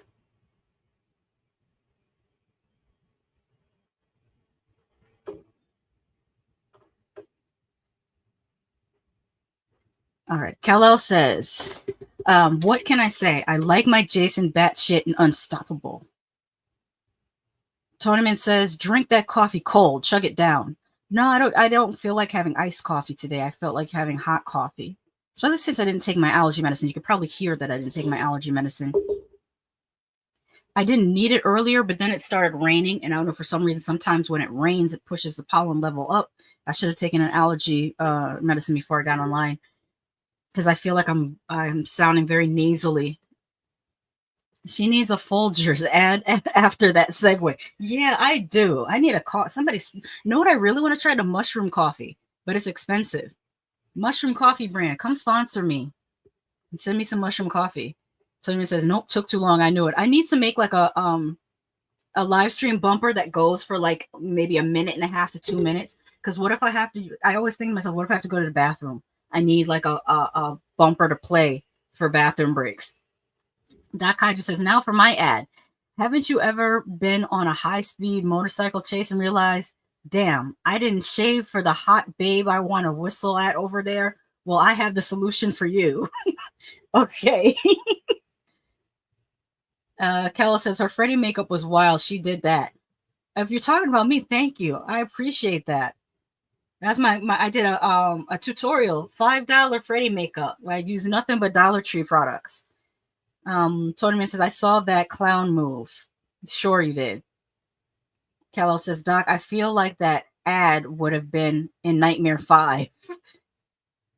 And Kella says that proton pack was shaking while you were gone. Mm-hmm. Doc Kaiju says, get my automatic shaving bike helmet direct to mail. Runs off your bike's engine, so no batteries needed. Guaranteed to work properly if instructions are read while driving. Tony Man says, the nun blinked while you were gone. Y'all are just in the comments cutting up. Kal-El says, Tony, I swear the nun asked where Mother Superior was at. And Tony says, I love technology, you see. That's why I still, you see, here's the thing. That's funny thing about me being Gen X. I typically do use Google Notes, but I still use old-fashioned write it down because of what just happened. I put a note into Google Notes and then I couldn't bring it up in a timely manner. And technology, well, as my stepfather used to say, back that shit up because technology will always fail. And he was a software engineer. So yeah, if a software engineer says always have a backup because technology will always fail, I believe it. But yeah, we just witnessed it. Doc Kaiju says, but you can trust my technology, guaranteed to drastically change or take your life or your money back. Kal-El says, old-fashioned, tried and true. You dot commerce with your fancy Game Boys. I mean smartphone. Yeah, I mean, I enjoy my smartphone. I try to use it, but I always have a backup. Write stuff down because you never know when that cloud is going to go down. So let's get into this gameplay for Friday the 13th. This is gameplay 2.0 Jason Part 2. Let me know if there's any audio issues.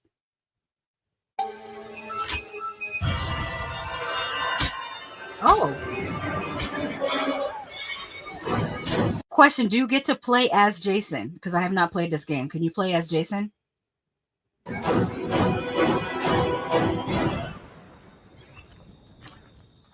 And can you choose which Jason you play as? Because I noticed that's the Baghead Jason from Part 2. Can you play as Hockey Mask Jason? Can you play as Jason X? I want to know. Wait, let me see. Hold on. Let me see if I can pause it on the... Okay, hunt down everyone's strengths. You can run, traps, morph. Weaknesses, shift, defense, and water speed. Okay. I was trying to pause to see what that second slide was, but I don't want to. Okay, that's the map. They're here, Jason. Find them. Are those all the people playing online at one time? The names? Or are those the campers or the camp counselors that you have to get? Tournament says you might, but you have to be a camper. And yes, you can play Sack Jason or Hockey Mask. Okay, cool. Cal says, the art of handwriting. LOL, I remember they threatened us if we didn't learn Cursive, the world would leave us behind. Cal says, wait, this is a new game? What? Hold up.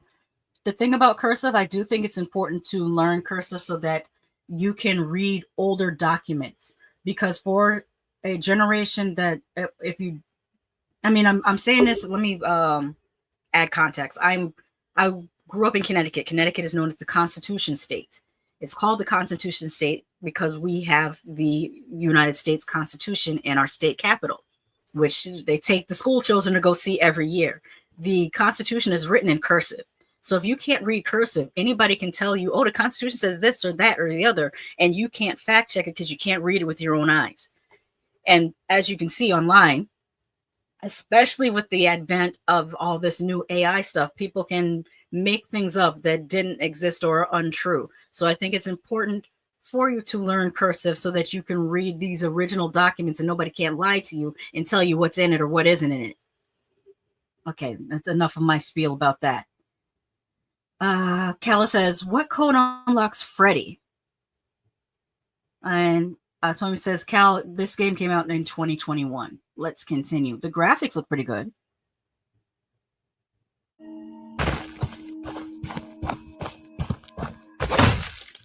Can you change the perspective?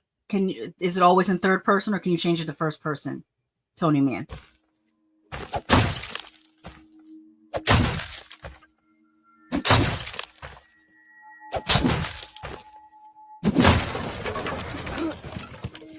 Why did he chop open the door and then not go through it?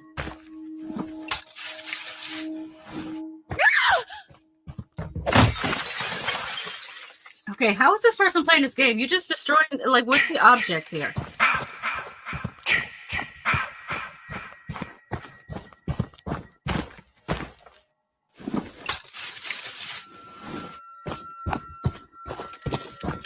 I want you to get to the campers. We know the car doesn't work because the cars never work in Friday the 13th movies. Okay, so Tony Man says it's only in third person. You can't change it to first person.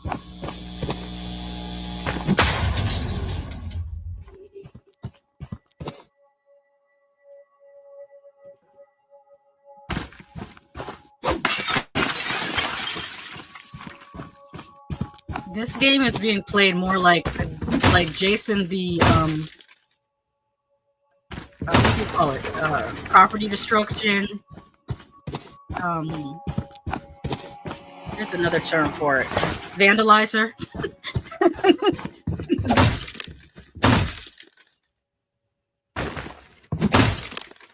They all seem to be hiding. Where are the campers? Where are the camp counselors?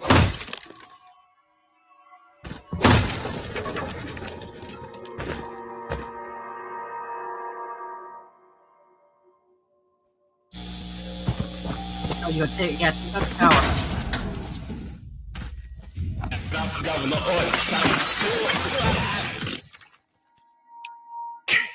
Did you say it's like Greta Thunberg? Look at the names. Yeah, it says Greta Thunberg, Misophone, Noor, Death Wish, and Fraser 01, and Gedali Boy. But Greta Thunberg is an activist. That's very interesting.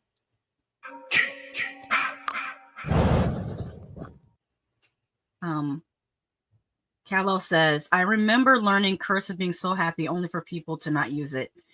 You know what's interesting? There's a person that goes live on TikTok, and all she does is write children's names in cursive. They comment their name in her stream, and she writes their name in cursive, and they just get really happy to see their name written in cursive. That's how, I mean, of course, these are Gen Alphas. Like, they'll probably never have, they're learning coding. They're not learning cursive, but they're learning coding. But they're so happy to see their name written in cursive. And I think, I mean, that's how we give, well, not online, like as of late in the last probably 5 years, I haven't had to sign much. Like, you know how you sign your name on paperwork? A lot of things are e-sign now, so you just type your name in to sign it. But anyways, Kal-El says, Shasha, I hear you. And also Kal-El says, Tony, this is the game I bought. LOL, I need to play it. Now that's sweet. Oh, and I should mention the way she writes their name in cursive is in sand. She has this like board that's filled with sand, and then she uses like a little wooden pole and writes the names in cursive, and then she can shake the sand and start over again and write the names. She has beautiful penmanship. Like, it's gorgeous. Tony says, look up Friday 13th, complete edition, every kill. Is that the title of a video, Tony Man? While I'm playing this, I'm waiting to see if they get to a camper or camp counselor, I should say. Oh, there's one walking. Can you get him? Can you get him? There's two of them. Now you got one. Ooh, what? I wasn't expecting to use that side of the axe. There we go.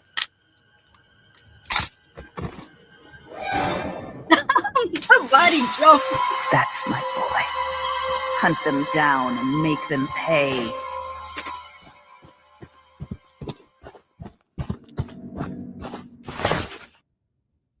Yeah, I would probably play this game.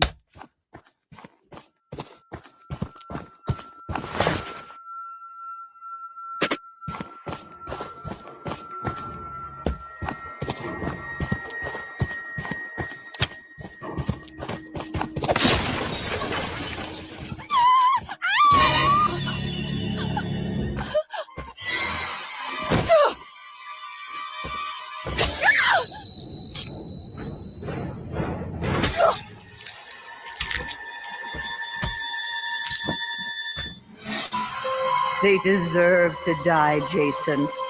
Make them suffer.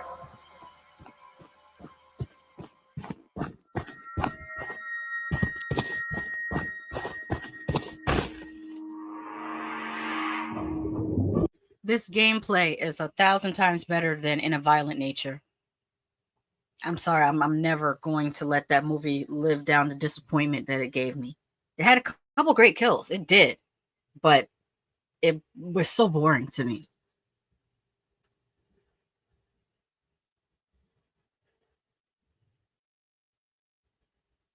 Cal Aldil says is it an etch-a-sketch? I know what you mean, etch-a-sketch. Hello, I'm old now. Yes, it's not an etch-a-sketch. It's just literally sand on a little tray that she has, like physical sand on a tray. But Etch-a-Sketch worked in a similar way. I remember Etch-a-Sketch.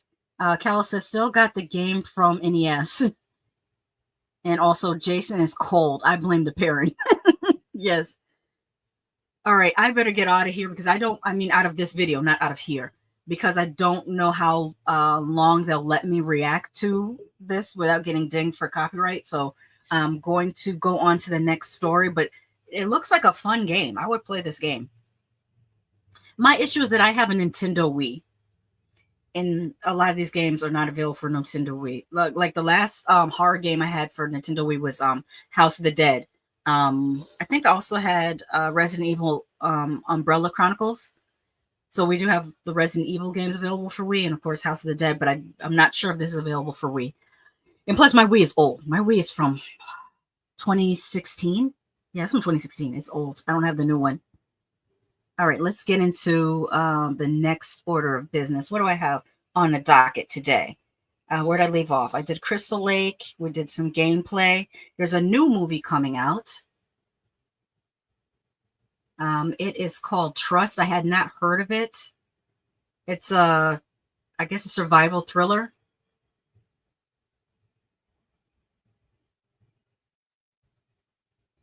Oh, that's old. I did that one. Did that one. Did that one.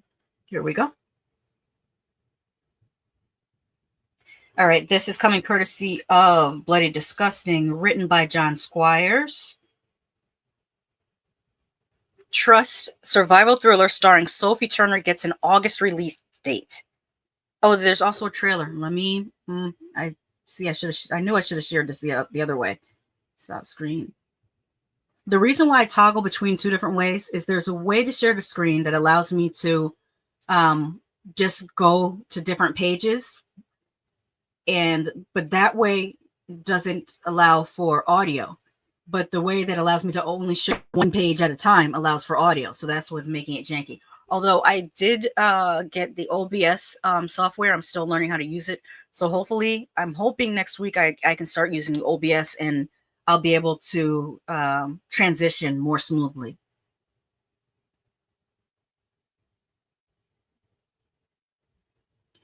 Tony Man says you can use the PS4 anytime. I still have Grand Theft Auto 5 on it. All right, cool. Kyle says I just bought PS4 in January, played it once, and this game is a game I got. Wonder if it's still I can't tell the word. If so, we all should play it one day. Oh, if it's still online. Yeah. Okay. Yeah, that might be fun. Okay, so let's get back into this Trust movie. I'm gonna have to reposition my microphone because for some reason I keep hitting it, and I think if I change the way it's positioned, maybe I'll stop hitting the microphone. All right, Sophie Turner from Game of Thrones returns to the screen in Trust this summer, a psychological survival thriller that has been dated for select theatrical release on August 22nd, 2025. From director Carlson Young, who did Upgraded, and screenwriter Gigi Lavand, Trust will be released by Republic Pictures. Check out the film's official poster and trailer below. In the film, a Hollywood star, Sophie Turner, retreats to a remote cabin, but she's not alone. Betrayed by the man she trusted most, she's trapped in a brutal game of survival. Reese Coro, Billy Campbell, Peter Minsa, Forrest Goodluck, Gianni Paolo, Renata Vaca, and the legendary Katie Seagal star alongside Sophie Turner in Trust. Twisted Pictures' Dan Hefner and Keturah Creston will executive produce the upcoming film with Lena Rocklin of Luber Rocklin Entertainment. Ethan Harari will co-produce. Credit to The Wrap for debuting the poster and release information. Trust is rated R for violence, language, some sexuality, and drug content. If you guys want to check out the poster, this is the poster for Trust. It says, "You can hide, but you can't run." Sophie Turner, Trust. And then we'll check out the trailer or teaser. Let's see the runtime on this. 1 minute and 30 seconds. Good morning from California, where intimate images belonging to Lauren Lane leaked online. Where are you? I don't want to tell you where. Okay, can you guys recognize where this is? I'm always interested in where movies take place. As soon as I saw that bridge. Online. This bridge, where's this bridge? It's very interesting looking. And I know people from outside of the country are probably wondering, how come Americans don't know this and that? You have to understand how huge our country is. You can fit all of the UK inside of Texas. So our country is huge. To drive from the East Coast to the West Coast takes 6 to 7 days. I'm just putting this in perspective for my international viewers. We feel like, especially those of you that are in Europe, you are very spoiled when it comes to travel. You can get on a train and be in another country in 40 minutes.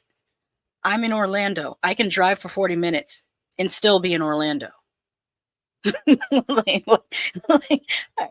order for me to get out of Florida, if I go north, I have to drive leave Florida, go to the next state over. So you have to understand how huge the United States is. Kello says, abusive. Stop hitting the mic, Uncle Joe. JJ says, Sophie Turner was great in the horror movie Josie. I haven't seen that. Kal-El says, oh, Peg Bundy, I'm interested. Kal-El says, Sophie was good in X-Men despite the movie being ad. And also, I don't know all the bridges in my state, LOL. This is true. This is true. I don't know all the bridges in my state either. I was just interested in finding it out. But let's continue. Where are you? I don't want to tell you where I am. I want to be alone. Oh, I like that house. Let me take care of this. No, what's funny, it might not even be in U.S. because a lot of movies that are set in the United States are filmed in Canada. And as of late, New Zealand has been doubling for the U.S. You are not in control anymore. I gave her a life. Network TV money, man. It's hard to be a star. People mess up. Then they just drift away. I'll take care of everything. Guaranteed. Ah, that's my dude. That's my dude from Jason X. And I think he might have also been in the first Resident Evil movie. You know, the one that was like, a little poke is not going to stop me. And then Jason twisted the knife and he goes, yep, that'll do it.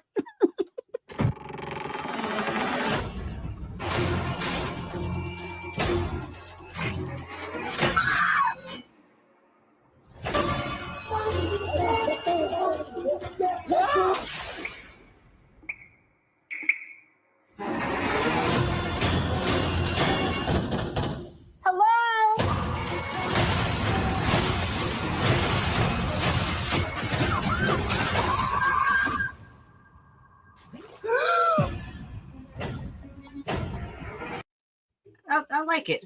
I like it. I put it on my watch list. I'm going to look up where the production took place. It's a great looking movie. It's called, let's look this up here. 2025. There it is. And let's see, where did they shoot this? Because I'm just nosy. Another one where they're not showing they're not listing the locations. This is weird. They used to list the locations, even as far as the studios. They'll be like, oh, interior shot at such and such studios. And then the location would be like these are they literally are not listing the locations. Well,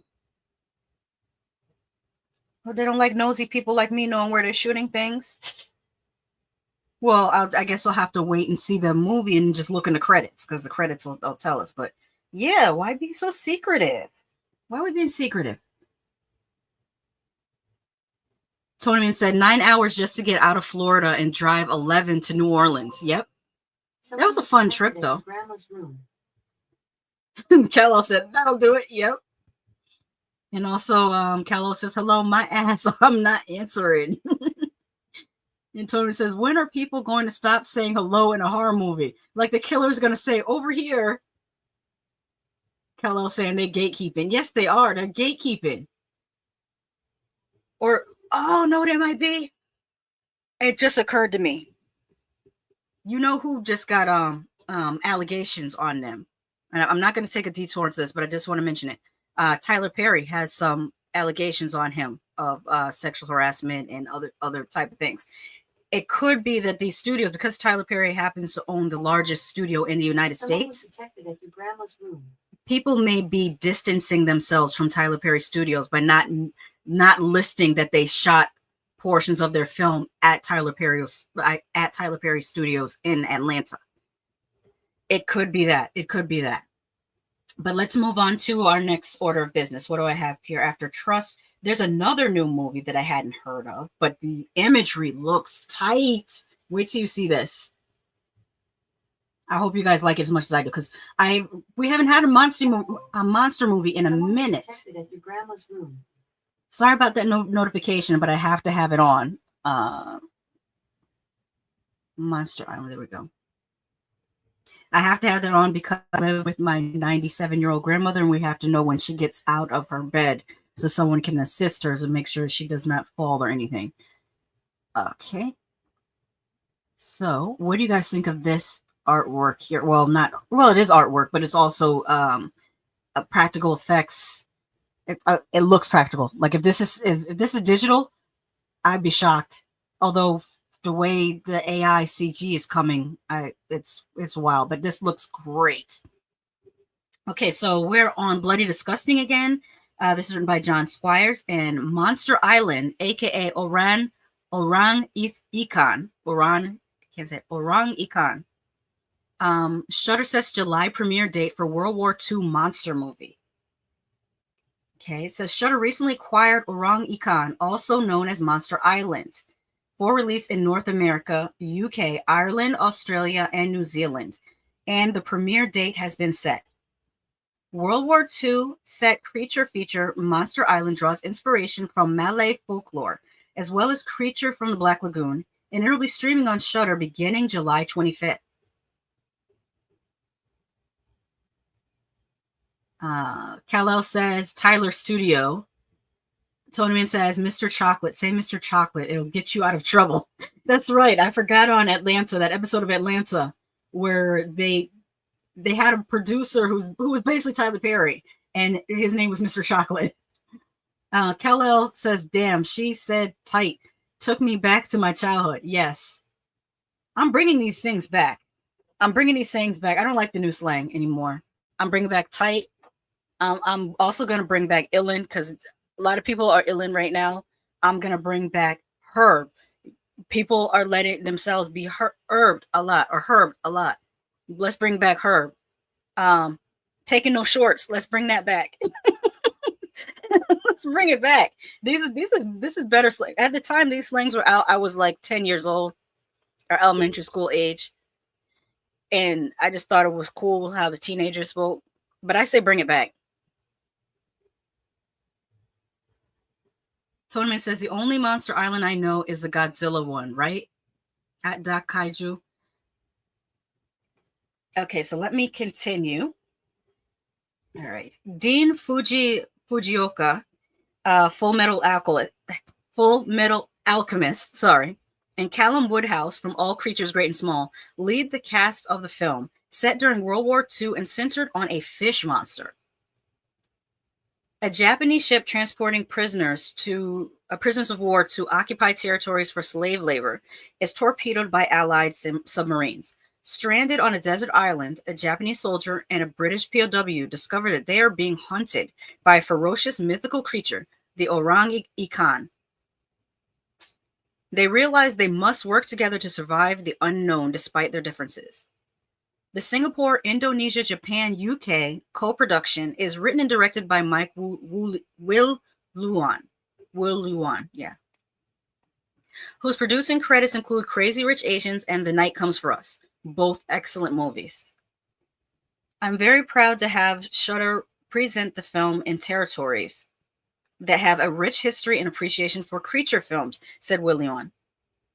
The Fishman folklore is a globally recognized phenomenon that has enjoyed several reincarnations. Orang-ikan is a pan-Asian interpretation of the genre that also questions the nature of humanity during times of war. We were thrilled to work with such a talented and acclaimed team, added producer Fumi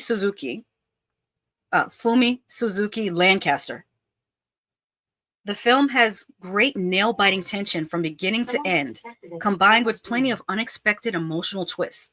We believe Orang-ikan has great potential, and we're confident that audiences around the world will be just as excited. They do not include a trailer, but you know what? Let me see if there is a trailer or a teaser. Since this was out already in Asia, let me see. I'm going to put in the original name, Orang-ikan trailer.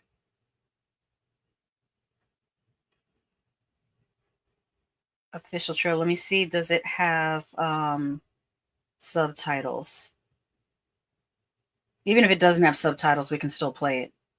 But it'll be helpful if it does have subtitles. Yes, there are. Okay. So let me pull it up on here and we can check it out. I should have looked earlier. I don't know, when I saved the story, I didn't think to look to see if there was a trailer embedded, because I could have had that set up already. My apologies.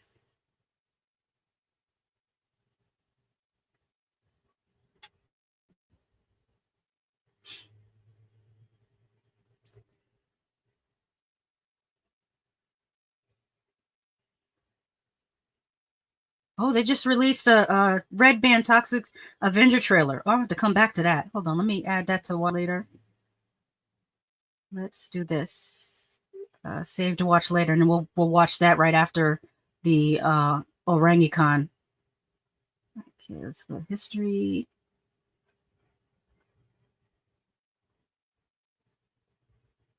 Here we go. And then I can share the screen.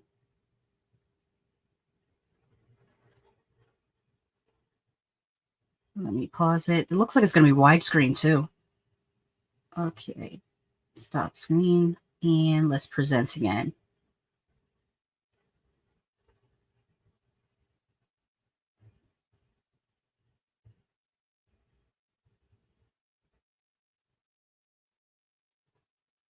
There we go. Someone was detected at your grandma's room. Okay, and before I say that, Kal-El says, Ilan LOL, her. How about Perpin? Yes, Perpin, being a wannabe. There's another one that's like being a wannabe. Somebody tell me the third term. It's from the 80s. It's like Perpin. It's like being a wannabe. I forgot what it was, but I want to bring it back. Okay, let's get into Orang-ikan. This was released 7 months ago. So I'm glad it's getting a U.S.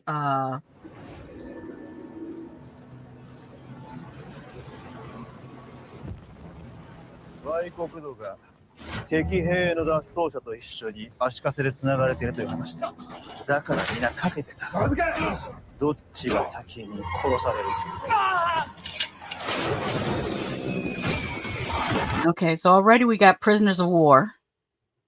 It looks like there's going to be a combination of CG as well as practical effects, because all this war footage looks like it's enhanced by digital visual effects. It's hard to see how well this looks because it's. Can I make this larger? Let me see if I can make this larger. I made it a little bit moderately larger, but let's see. Maybe see if we can get a better look at it.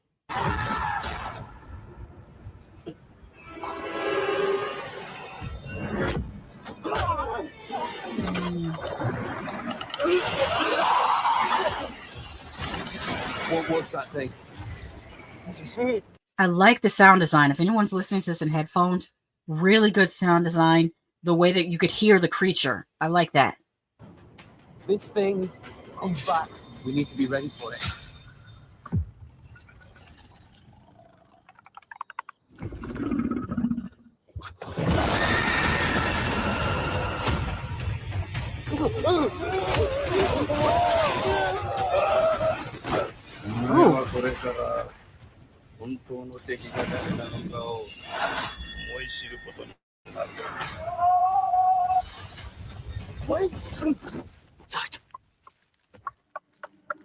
Yeah, that's the sound of your ass.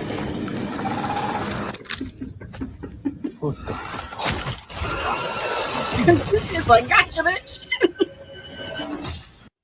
All right, what do you guys think of that? It looks good to me. Let me see what was the release date on this again? July. When in July?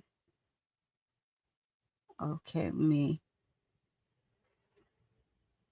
did it give us an exact date or just July? July 25th.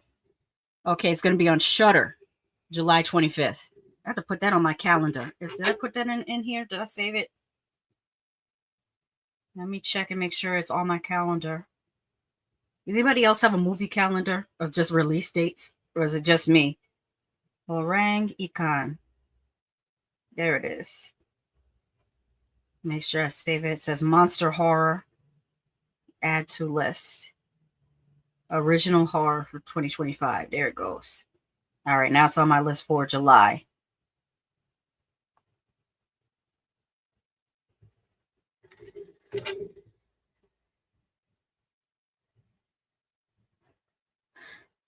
Tony Man says, this looks funky, fresh, stupid, dope. Put that name in the chat. I've got places to search for it. Okay. It is called Orang. Typo.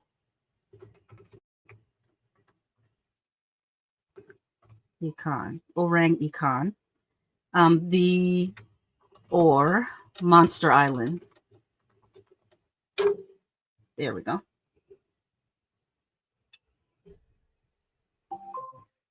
Someone was detected at your grandma's. Sandy says these sounds this creature making. I was thinking that too. That it was giving Predator. Thank you, Sandy. We're on the same. We're here because I was thinking that too. Tony says, or the grudge lady. Kayako. Kayako is her. The sound of Kayako is so freaking scary to me. It's creepy. The noise she makes. Looks kind of interesting. I would watch it. Speaking of Predators, I just watched Predator Killer Killers. How did you like it? For me, the animation had to grow on me because that's not my favorite style of animation. But I really like the stories, especially I would say the second one is probably my favorite. With the two brothers, where one is a samurai and one is a ninja. I like that one. Although the first one with the Vikings was really, really good too. The third one, not so much. I think because I prefer to see the Predators doing hand-to-hand combat. In the third story, the Predator was in his ship, and the guy that was in the Air Force had to outmaneuver him in a dogfight. And I'm not so much into like airplane stuff. I like the hand-to-hand combat better. Okay, there is the title. And let me go back and see if we can get that Red Band trailer for Toxic Avenger up. So we can check that out.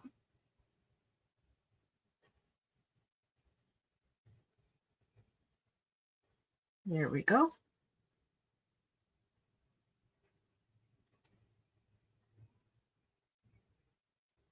Come on, load. No, I didn't click on I Know What You Did Last Summer. I swear I clicked on the Toxic Avenger. Let me go back again. Because I think we already looked at I Know What You Did Last Summer. Now it's not there. Let me go back one more time. Oh, no. Now it took me fully out of YouTube. Let me go back in. It's playing with me. It was just there. I'm sure some of you guys saw it.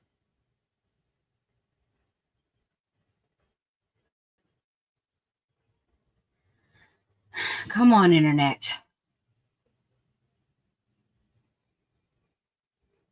You gonna make me type in.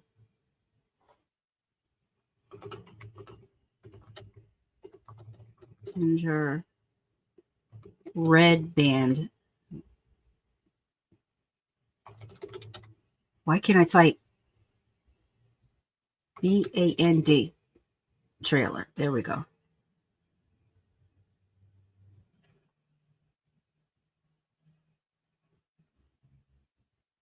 That's 1 year ago. Where's the one?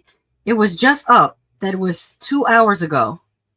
That's just 5 hours ago. Here's the one. Trauma. I always want to give Trauma their actual looks.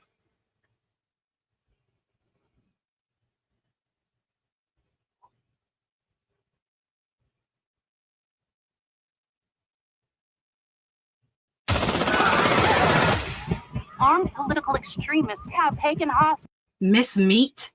That's the name of the restaurant? Miss Meat? Just downtown. Somebody do something! Wait! Stop! We'll get to all of that. Just relax, okay? We'd lost Shelley a year ago. These days, it's just me and the kid. Looks great. That kid looks familiar. Is that Jacob Tremblay? You look like Jacob Tremblay. That part's pretty good. No, give him back. I don't want to hurt him. Oh no! Why didn't you do anything? Sometimes it's better to do nothing. It's going good. You're saying that this corporation... That looked like that was Kevin Bacon. Biggest unrated film of all time. Knowingly poison... Wait, what was on the computer? Low contact, transmute, liability exposure, product side effects. Ooh, that was a two-headed animal. But... would knowingly poison its own customers just to boost their own profit margins? Dirty rich. Nuts. Okay. That's a very interesting image right there. I don't know what's in his hair, but this is like a pretty cool still. That's my opinion. Summoning the nuts. I didn't want any of this. And that's how he got thrown into toxic waste. So they changed the story a little bit, but I'm okay with that.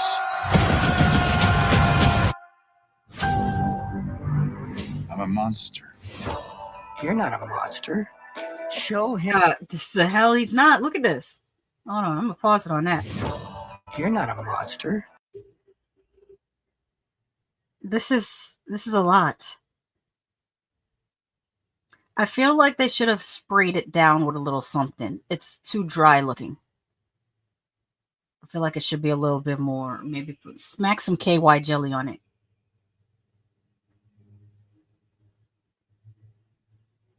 Sandy Absolute says it was a little different than the normal animation style I'm used to, but because of the style, I was able to see some great kills.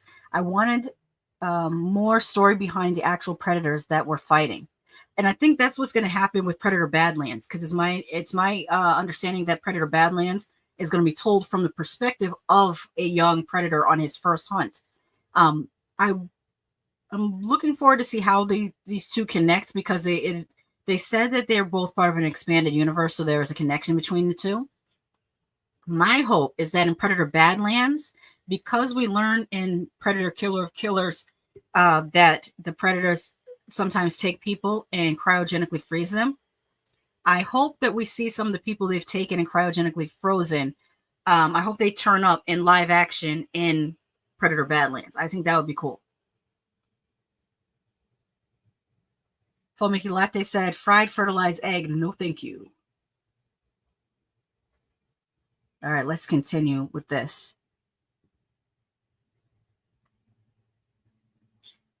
Show him your good heart. Hey, buddy, I'm your dad. What the? I wasn't even involved. Yeah, that's a realistic reaction. Oh, he bleeds blue. Nice lighting. This right here, that's great. Against the green skin, like I like that. But sometimes you gotta do something. All right. Yeah. Now I'm here for it. Smashing people's arms off. This is my type of movie. Sandy says, I watched the first Toxic Avenger when I was way too young to watch it. I think we all did. I saw it on Commander USA's Groovy Movies on a Saturday afternoon. I don't think anybody saw, well, not anybody, but of I think the millennial or Gen X generation saw that at an age where we should have seen it. I think we were all kids watching this. Who the fuck are you? Just some dude with a Yeah. Oh, no. Not CG blood. Not the CG blood. That looked like CG blood to y'all, right? Or it could be. It could not be. It's hard to tell. This is hard to tell in a still. I hope it's not CG blood. I like the real thing. Holding hands after How does it feel to be a hero? a simple melody. Do you realize what's at stake here? Everything! Is that Elijah Wood? I think that's Elijah Wood with the hair. Right here. Is this Elijah Wood? I'm gonna look up the cast list in a minute. Everything! Find him, bring him here. There you are. Yeah, eyes. That's definitely Elijah Wood. I recognize his eyes anywhere. Bring him here. There you are. Right there. These eyes right here. You can tell that's Elijah Wood. Only the good things in life, that's all that matters. That was just self-defense. You haven't killed anyone else, have you? See, when you say self-defense, Only the good things, good things, good things. He's an ugly son of a bitch, though. Yeah, it said it there. Let me go back. Yeah. Peter Dinklage, Julia Davis, Jacob Tremblay, Elijah Wood, Taylor Page. And Kevin Bacon. Yeah. That's all that matters to me. All right. Toxic. I'm here for this. I'm here for the Toxic Avenger. What do you guys think? I am here for the Toxic Avenger. Let me look up. Now I forgot what I was going to look up. Can't remember what I was going to look up.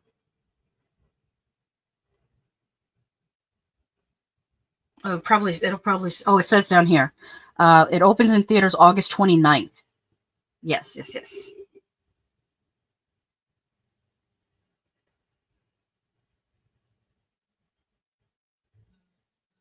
All right. Tony Man says, while looking on a certain site, I found a movie you might love. It's called, wait for it, K-pop Demon Hunters. Yeah, I would watch that. They actually have a K-pop horror movie. It's called Melody. Wait. It's called White, Melody of the Curse. That's what it's called. Tony Man says, never mind, it's animated. It looks like it's for kids. Just because something's animated doesn't necessarily mean it's for kids.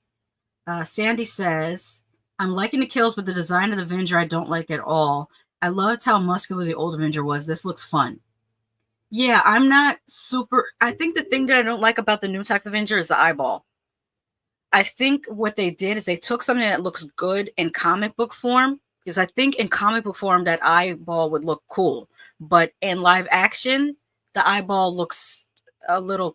what's the word I'm looking for? Just not the opposite of cool. The opposite of cool. Yeah, I don't love the eyeball. I don't love the eyeball, but I do like Peter Dinklage. I really enjoyed him in Game of Thrones. I enjoyed him in The Station Agent. That's when people first really knew about him, was this independent film called The Station Agent. Okay, so what do we have left? Okay, I'm going to do two more and then I'm going to get out of here because I'm kind of hungry. So let me stop the screen.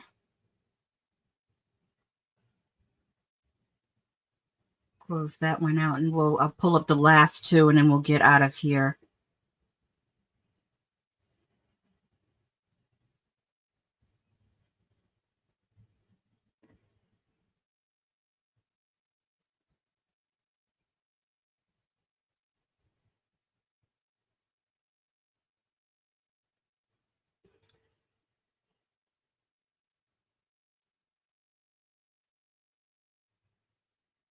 Sandy says, Kevin Bacon became one of my favorite actors when I saw Stir of Echoes. Yes, yes, yes. I liked him in, well, of course, he was in Friday the 13th, and he was in Hollow Man. Stir of Echoes, he was great. Wild Things. What else? He was really good in this movie called, is it They Slash Them? He is actually the best thing about They Slash Them, because that movie didn't know what it wanted to be. It didn't know whether it wanted to be a slasher movie or wanted to be a mystery, just like a straight mystery thriller.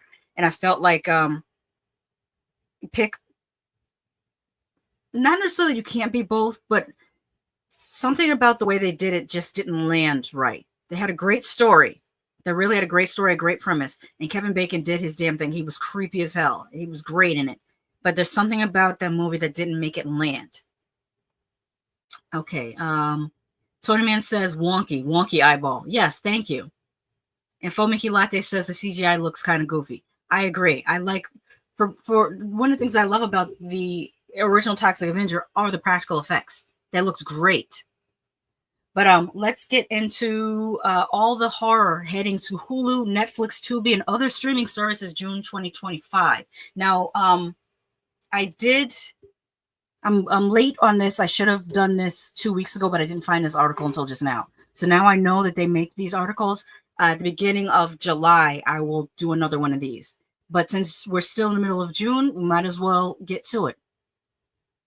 Okay, this is Bloody Disgusting, written by Megan Navarro, or put together by Megan Navarro. It says June arrives this weekend, which I'm going to skip that because we're already into June. Of note, Hulu is embracing the Aliens and Predator franchises in a big way, especially with the arrival of the animated anthology Predator Killer of Killers. Peacock goes all in on the Jurassic World franchise just ahead of Jurassic World Rebirth, which will be released in theaters in July. The streamer also celebrates the 50th anniversary of Jaws with a film collection dedicated to the franchise. Check out the June 2025 horror streaming lineups below. So let's get into Hulu first. Hulu already has the Aliens from Alien 1979. They don't have Alien 2, though. They don't have Aliens. Oh, yeah, they do. They do have Aliens. It's out of order here. So they have Alien, Alien 3, Alien Resurrection, Alien vs. Predator, Alien Covenant, Aliens, Alien vs. Predator Requiem. Then they also have Mirrors, which has Keith Sutherland in it. Mirrors was pretty good, but not as good as the... I think the original movie it's based off of is a Korean film called Into the Mirror. Into the Mirror is really, really good. Better than Mirrors. Mirrors is good, but Into the Mirror was better. Predator 1987. Predator 2018. The Predator. Skip over that one. The Predator, ass. Horrible movie. Predator 2. Excellent. Underrated. Watch it. Predators. Very decent. I don't know why the people said they didn't like it. I enjoyed it. It was a lot of fun. 28 Weeks Later. I'm not huge into the 28 Weeks franchise, but this is just in time for how I think today is when 28 Years Later comes out. June 3rd, The Presence is available on Hulu. Also, very good movie. Quiet, atmospheric, more of a dark drama with horror elements, because it is a supernatural story. It's supernatural, but it's more of a dark, I would say supernatural drama. It's not scary, is what I'm saying. It's not a scary movie, although it does have ghosts in it. It's from the point of view of the ghost, as a matter of fact. But a very interesting movie. It's done by, is it Sondheim? I think it's Sondheim. Also shot on a cell phone. So I thought that was a pretty good achievement. It's not the first cell phone movie he did. I think he did, what's the movie where the woman was in the mental institution? I cannot recall the title of it, but it was also shot on a cell phone. Continuing, Predator, Killer of Killers, of course. Scream from 2022 is on, what are we on, Hulu still? This is, yes, Hulu. Black Christmas from 2019. Not a fan of that one. I felt like, okay, you tried to do the thing where you put in, where you call yourselves. Oh, I didn't share the screen. You guys didn't tell me. I'm sorry. Why did I not do that? Oh my gosh. I'm just talking and talking away. Okay. Tony says, so you don't want to see Amityville Hex or the Pickleball Exorcist. Yes, there are real movies on here. Yeah, I think I'll skip those. JJ says, Bacon was great in Stir of Echoes. I agree. Tony says, Exorcism in Utero does look good, though. It's from Thailand. That one I would check out just because you say it's from Thailand, and I am a fan of Thai horror. Thai and Indonesian horror, yes, please. Tony Man says, sorry, scratch that. It looks bad. I meant The Demon's Bride and from Indonesia. Okay, still interested because, like I said, Thailand, Indonesia. Now, where was I? Black Christmas 2019. They tried to insert social commentary, but they did it in a way that's very clunky and pandering. And it's rare that you hear me say that. Whereas the original Black Christmas already had social commentary in it. Literally. Like, how did you not see it? It wasn't, I think a lot of people use the wrong terms. They say, oh, it's too blatant. No, it's not too blatant. It's too stupid. It's talking down to the audience like they are stupid and they can't understand subtext. That's what it is. Whereas the original Black Christmas was written in a way to not infantilize the audience and say, hey, you're too stupid to get this, so we're going to spell it out because we think you're slow. That's what Black Christmas does. We think you're slow, so we're going to, you see that thing we just did? Did you get it? Did you get it? Did you see it? You see the thing we just did? That's what Black Christmas 2019 is giving me, where Black Christmas in 1973 does the thing, lets you take in the thing that it's doing, and lets you think on it because it assumes you are a person of at least average or above average intelligence. Okay, I'm done with my Black Christmas 2019 rant. The Quiet Ones. I don't remember that one too tough. I feel like I watched it, but I don't hardly remember it. So that speaks volumes. When you watch a movie, you can't remember it. Out Come the Wolves, I cannot speak on because I haven't seen it. Yes, that's a good word for it, Tony Man. Pretentious, yes. Black Christmas 2019 is pretentious and lazy. It's the laziest of social commentaries. I'm sorry, you've done it in a lazy way. You didn't do it in an engaging way. You did it in a lazy way. In a, oh, look at us, look what we can do type of way. And it came across as disingenuous. That's the word. Okay, HBO Max for June. They have A Nightmare on Elm Street, the 2010 version. Yikes. Yeah, I'll pass. A Perfect Getaway. Haven't seen it, so I can't speak on it. Hellboy 2004. Yes, definitely. Especially if it's in Ultra HD or 4K. I think Hellboy would be really great to watch. Invasion of Body Snatchers 1978. If you have not seen that movie, please check it out. There's so many movies that have borrowed from that movie. Even though it is a remake itself, it's a remake of a 1950s, if I'm not mistaken, version of the Invasion of the Body Snatchers, which is also great. But I feel like the 78 Body Snatchers is probably one of the best remakes, along with The Thing and Cronenberg's The Fly. Split 2017, also really good. I enjoyed it. The Invitation 2022, better than you would think. The trailer made it look hokey. It was a much better movie than I thought it was going to be. I would definitely check out The Invitation 2022. And then next week on HBO Max, they will get The Day the Earth Blew Up, a Looney Tunes movie. This is my first day knowing that this movie existed, so I can't even speak on it. Let me see what Netflix has got for you guys in June. Barbarian. Oh, they have a picture of the basement titty monster. That's what I call her. That's the basement titty monster in Barbarian. Definitely watch that. The Birds. Very good. Tippi Hedren starred in The Birds. Great movie. I enjoyed it. It was originally released in 3D. And my grandmother took my uncle and my mother to go see it. I'm not sure whether my aunt went to see it or not. I don't know whether she went to see it because my grandmother always mentions that my mother and my uncle had nightmares after seeing The Birds in 3D. Rear Window, also Alfred Hitchcock classic. Us, a classic. I like that that Jordan Peele is sandwiched. His Jordan Peele movie is sandwiched in between two Hitchcock movies because Jordan Peele is a student of Hitchcock. I'm telling you that. Vertigo, also Hitchcock. June 16th, The Last Witch Hunter, of course, and Squid Game season 3 is premiering next week or next Friday. I think it's June 27th. Paramount Plus, what have you guys have for us for June? Carriers, I have not seen Carriers. Cloverfield, I've seen too much shaky cam for me to enjoy. Crawl Space, depends on which one. There are 2 Crawl Space movies. One I like better than the other. I think the one with I forget the German actor's name. This is German actor that was so horrible to work with that there were people actually plotting to kill him, and there's a documentary about it. I never remember his name though. Kinski? Is it Lars Kinski? I think his name is Lars Kinski. But if it's the Crawl Space with Lars Kinski, that's the one I prefer.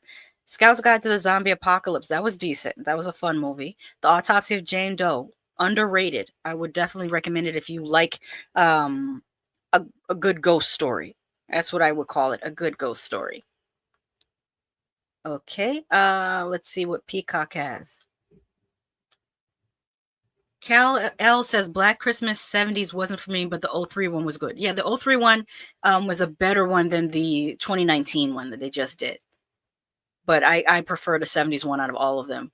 Cal says watch Body Snatchers 90s pretty good. I don't think I've seen the Body Snatchers 90s one. I'll have to check it out. And also Invitation was dope. Would like a sequel. Yes. Cal says Us. I enjoyed Us. I know a lot of people didn't enjoy Us. I really enjoyed it. Calla says, thoughts on American Mary. I liked American Mary. I actually was about to cosplay her one time, and I ended up going with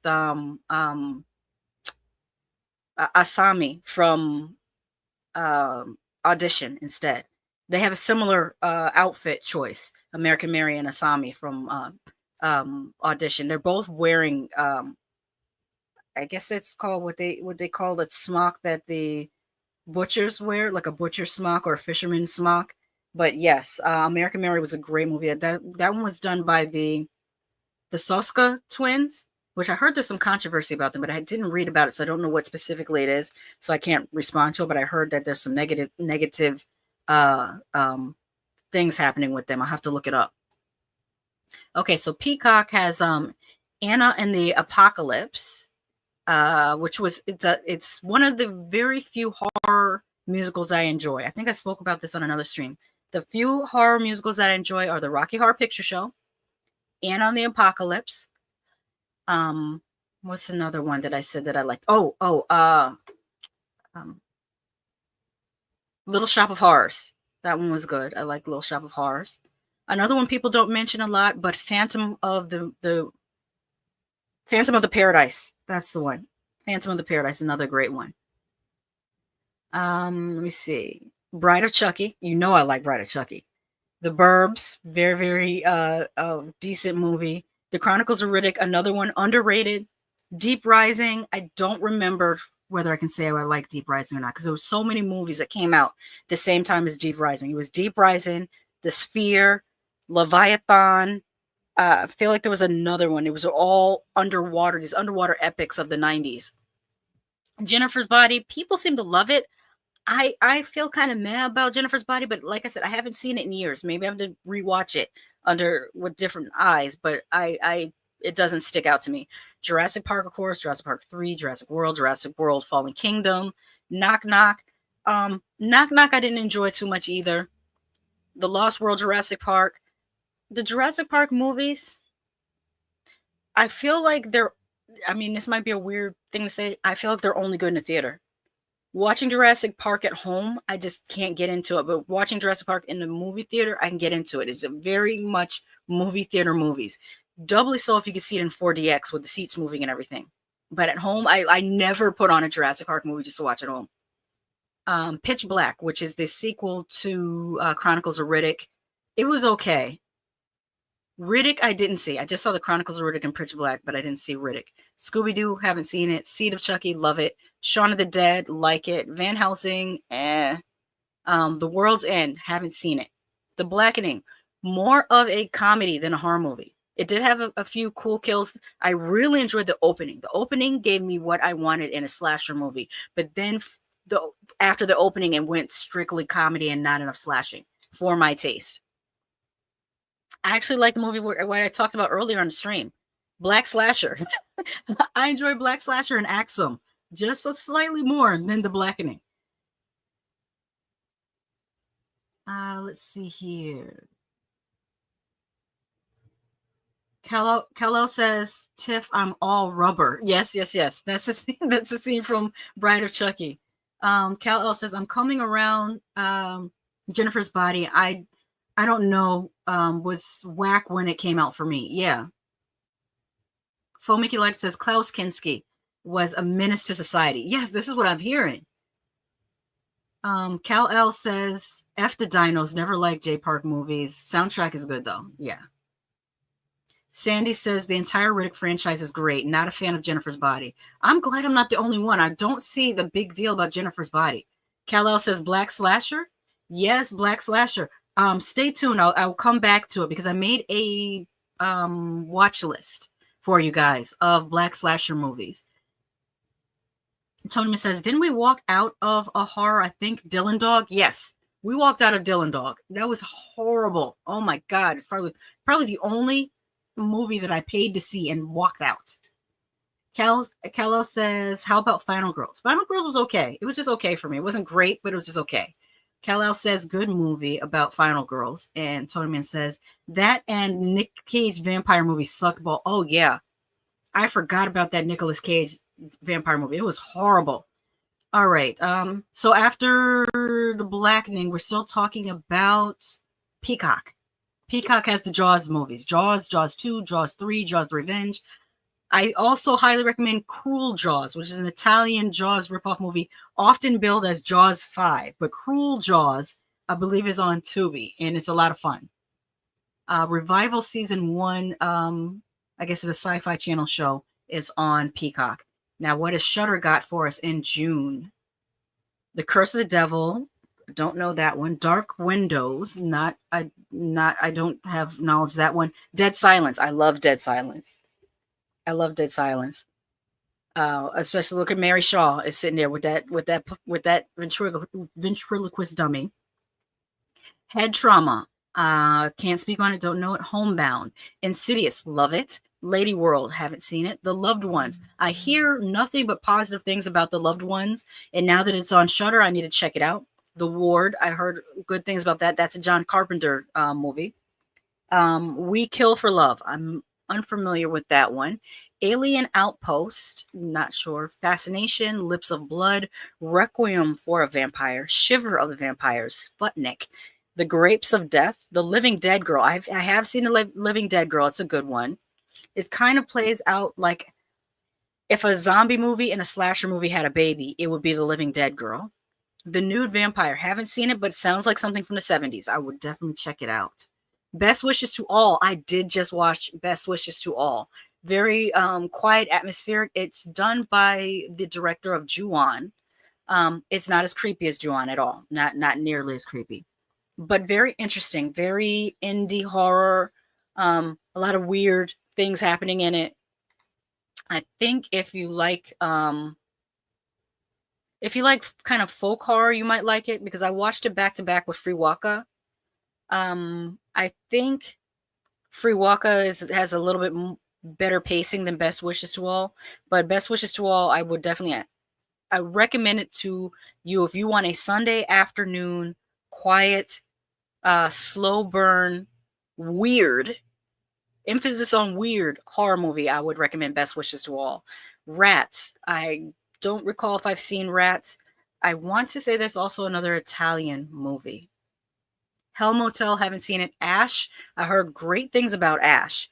The Strain, good series. I started watching the series. I have not completed the series because I think it was on a streaming app that I had, and then I didn't have the app anymore, so I didn't finish the series. But of what I've seen of The Strain, it's pretty good. Now Tubi, Tubi's my favorite. That's my go-to. Me and Tubi are besties. Let's see here. Kal-El says, damn, just okay. How about The Final Girl? Cool movie also. The Final Girl. I did not see The Final Girl. I know which one you're talking about. That's the one with I think it's the same actress from Man on Fire. I forget her name, but I didn't see The Final Girl. Cal says, so I ate my girlfriend was good, and no, it's not an adult film. No, I didn't see that one. Tony says, best wishes sucked ass. That's to you, because you don't like slow burn horror. I enjoy slow burn horror. It was very weird. Kal-El says, Would You Rather was good. Yeah, I have to watch Would You Rather. Tony says, the strain was on effects. Yes. I think that's what happened. I was watching it, and then I didn't have cable anymore, so I couldn't finish watching the strain. The last episode I saw of the strain is the guy was turning into a vampire, and his penis fell off in a toilet. That's the last episode I saw of the strain. Okay, so Tubi has Cuckoo. Cuckoo, I had a lot of high expectations for, and then it just turned out to be meh. I mean, but that's just me. You might enjoy Cuckoo. Alone in the Dark, wait, did I see Alone in the Dark? There's more than one Alone in the Dark. It depends on which one it is. The one with the vampire in that house where the couple's car broke down, and then they go into the house and they get accosted by a vampire. That Alone in the Dark, I enjoyed. That was good. Kal-El says, shaking my head. Yes, that's what happened. Big Trouble in Little China, classic. Brahms, The Boy 2, waste of time. Deadstream, really good. That's a very good found footage and also funny. Deadstream is comical. If it's the same Deadstream, because there might be more than one Deadstream. The Deadstream I'm thinking of is the one that is a found footage movie where a person is live streaming themselves going into this haunted house. And it's kind of, there's parts of it that remind you of Evil Dead. I really enjoyed Deadstream. That was good. Friday the 13th, 1980, of course. Get Out, classics. The Girl with All the Gifts. That is the little black girl who is a zombie, but she has, what do I say? She has like cognitive ability. She's not just a mindless zombie, and they're trying to figure out why is she not a mindless zombie. She's a zombie with that's present. You know, it's kind of an interesting premise, but very good. I think it comes from a book, if I'm not mistaken. But The Girl with All the Gifts. Gremlins and Gremlins 2, the new batch. You know I like Gremlins. Who's back there? Let me, you know what? I got to pan around for you to see the Mogwai back there. He's sitting right there. There's the Mogwai. Okay, back to what I was saying here. Hannibal Rising, haven't seen it. Hereditary, I enjoyed it. I need to show that to Tony Man because he has not seen Hereditary. I think there's one scene that's going to make him go, oh, shit. House on Haunted Hill, both of them decent. Jaws, of course, because, you know, Shark Week coming up. Joyride, I don't really love Joyride with the dude in the candy cane. That dude, like, okay. Kong Skull Island, I think was decent. I liked it a lot. La Llorona, depends on which one.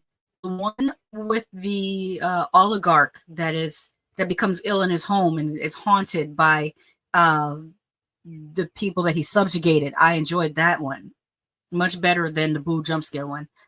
Leatherface, decent. I liked Leatherface. I have a review of it, by the way. Little Shop of Horrors, I was just talking about it. Rick Moranis, Tisha Campbell. I forgot the other young lady's name that she is always with Tisha Campbell. Real pretty girl. She played Pam on Martin. That's part of the reason why I didn't like Martin. He would make all these jokes about how quote unquote ugly Pam is, and she's very pretty. And I hated that he used to do that. And it felt colorist. So that's why I kind of didn't like Martin. Where was I?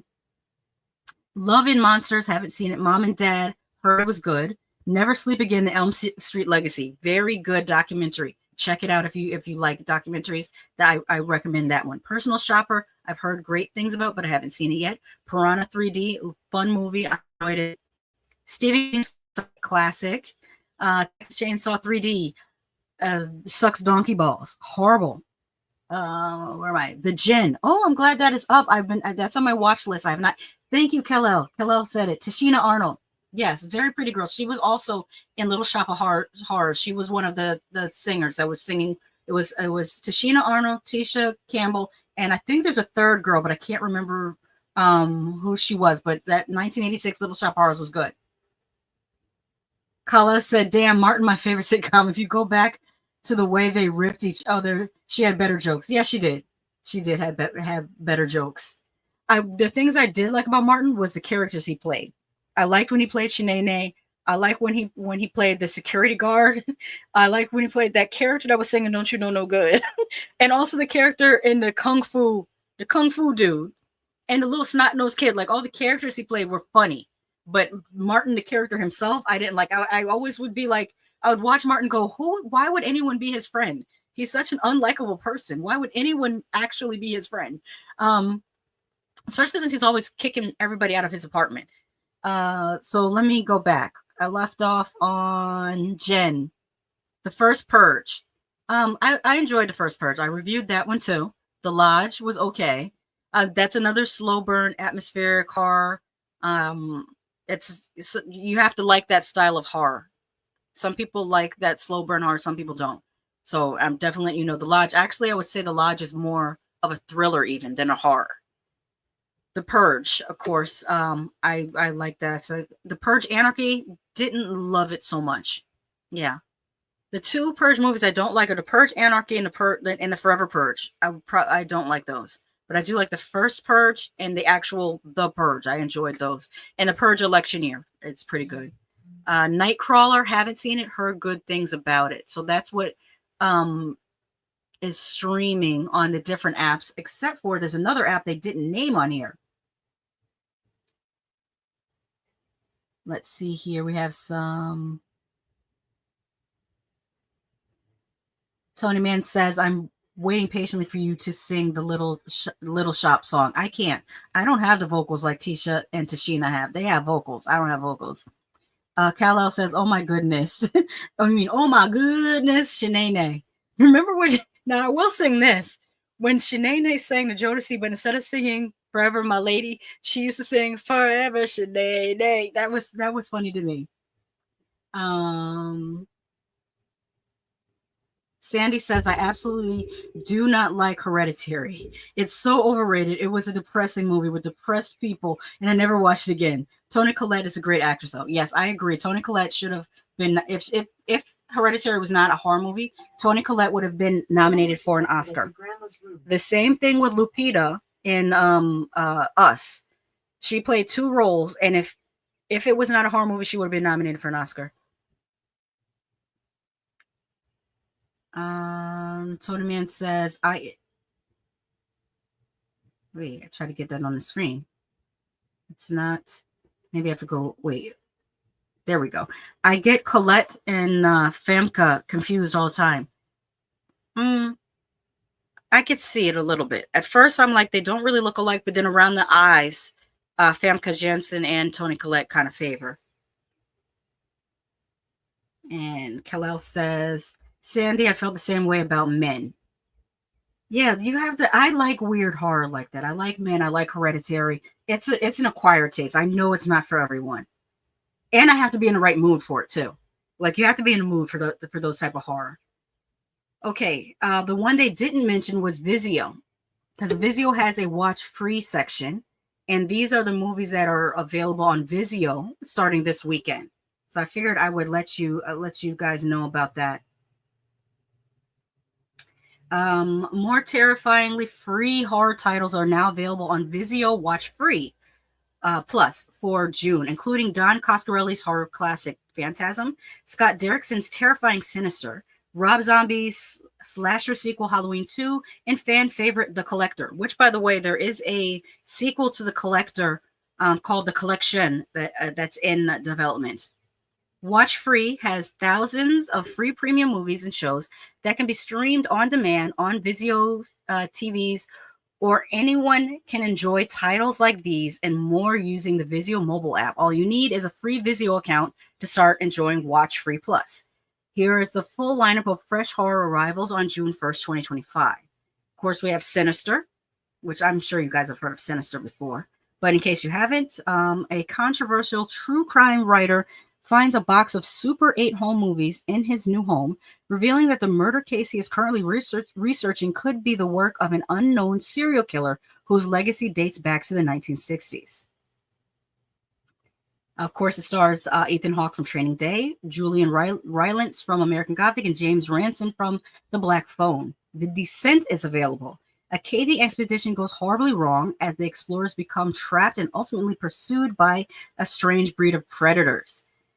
Cast Shauna McDonald from Mutant Chronicles, Natalie Mendoza from Moulin Rouge, and Alex Reed from Misfits.